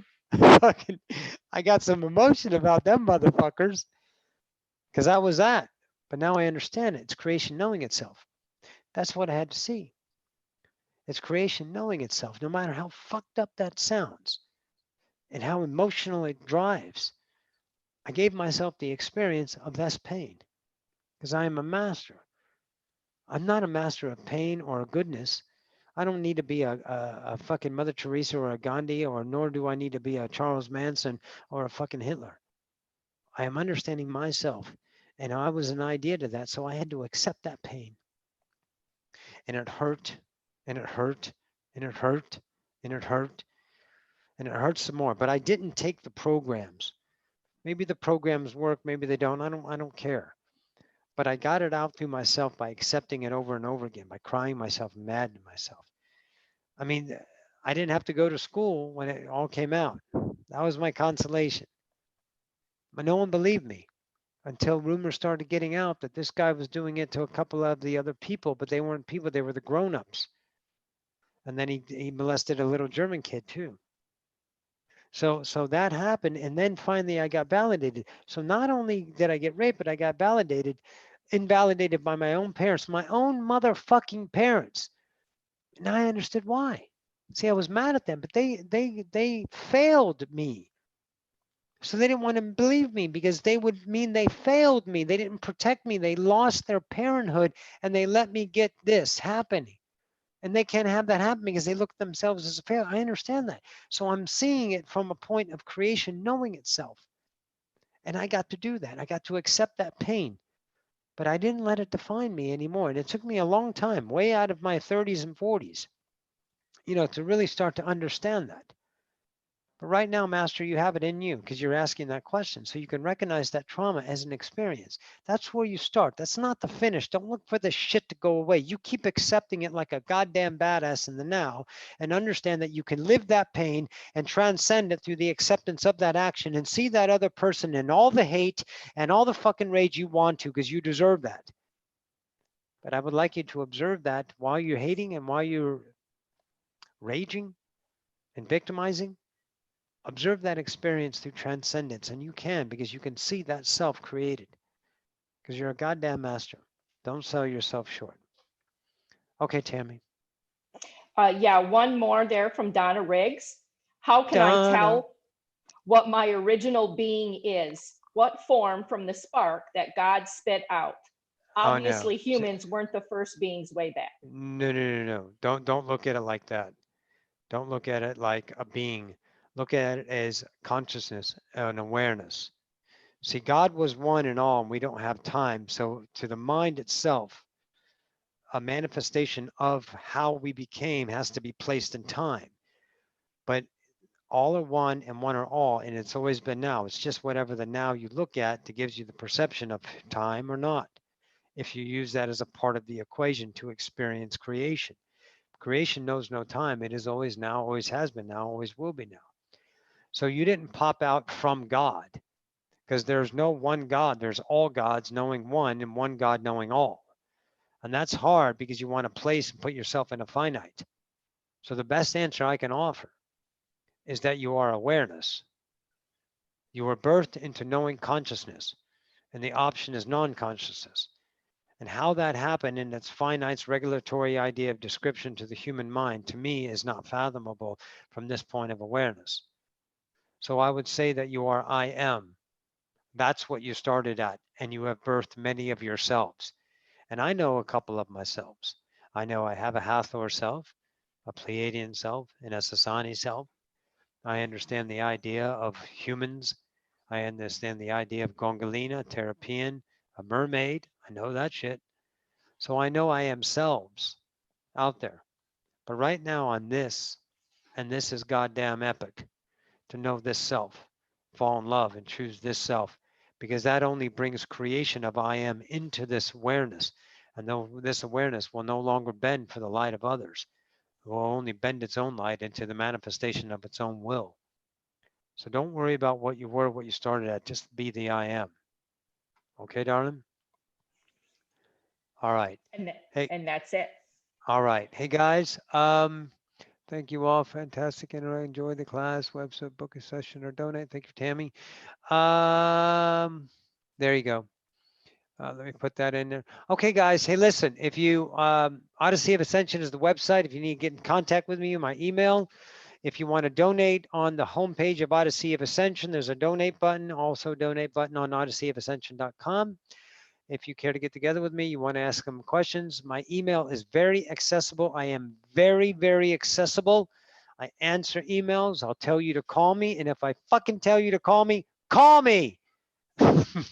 People go, oh my God, I'm going to be an inconvenience. No, you're not an inconvenience. You're a creator. All right, everyone. I love you guys. Like there is no tomorrow. Keep rocking your reality. And that's it. We're good. We'll take you all later. Max, thank you for joining in. Everybody out there, I love you guys. You all are amazing. Don't sell yourself short. Keep rocking your nows, and I'm here if you need me. I love you all. You guys take care.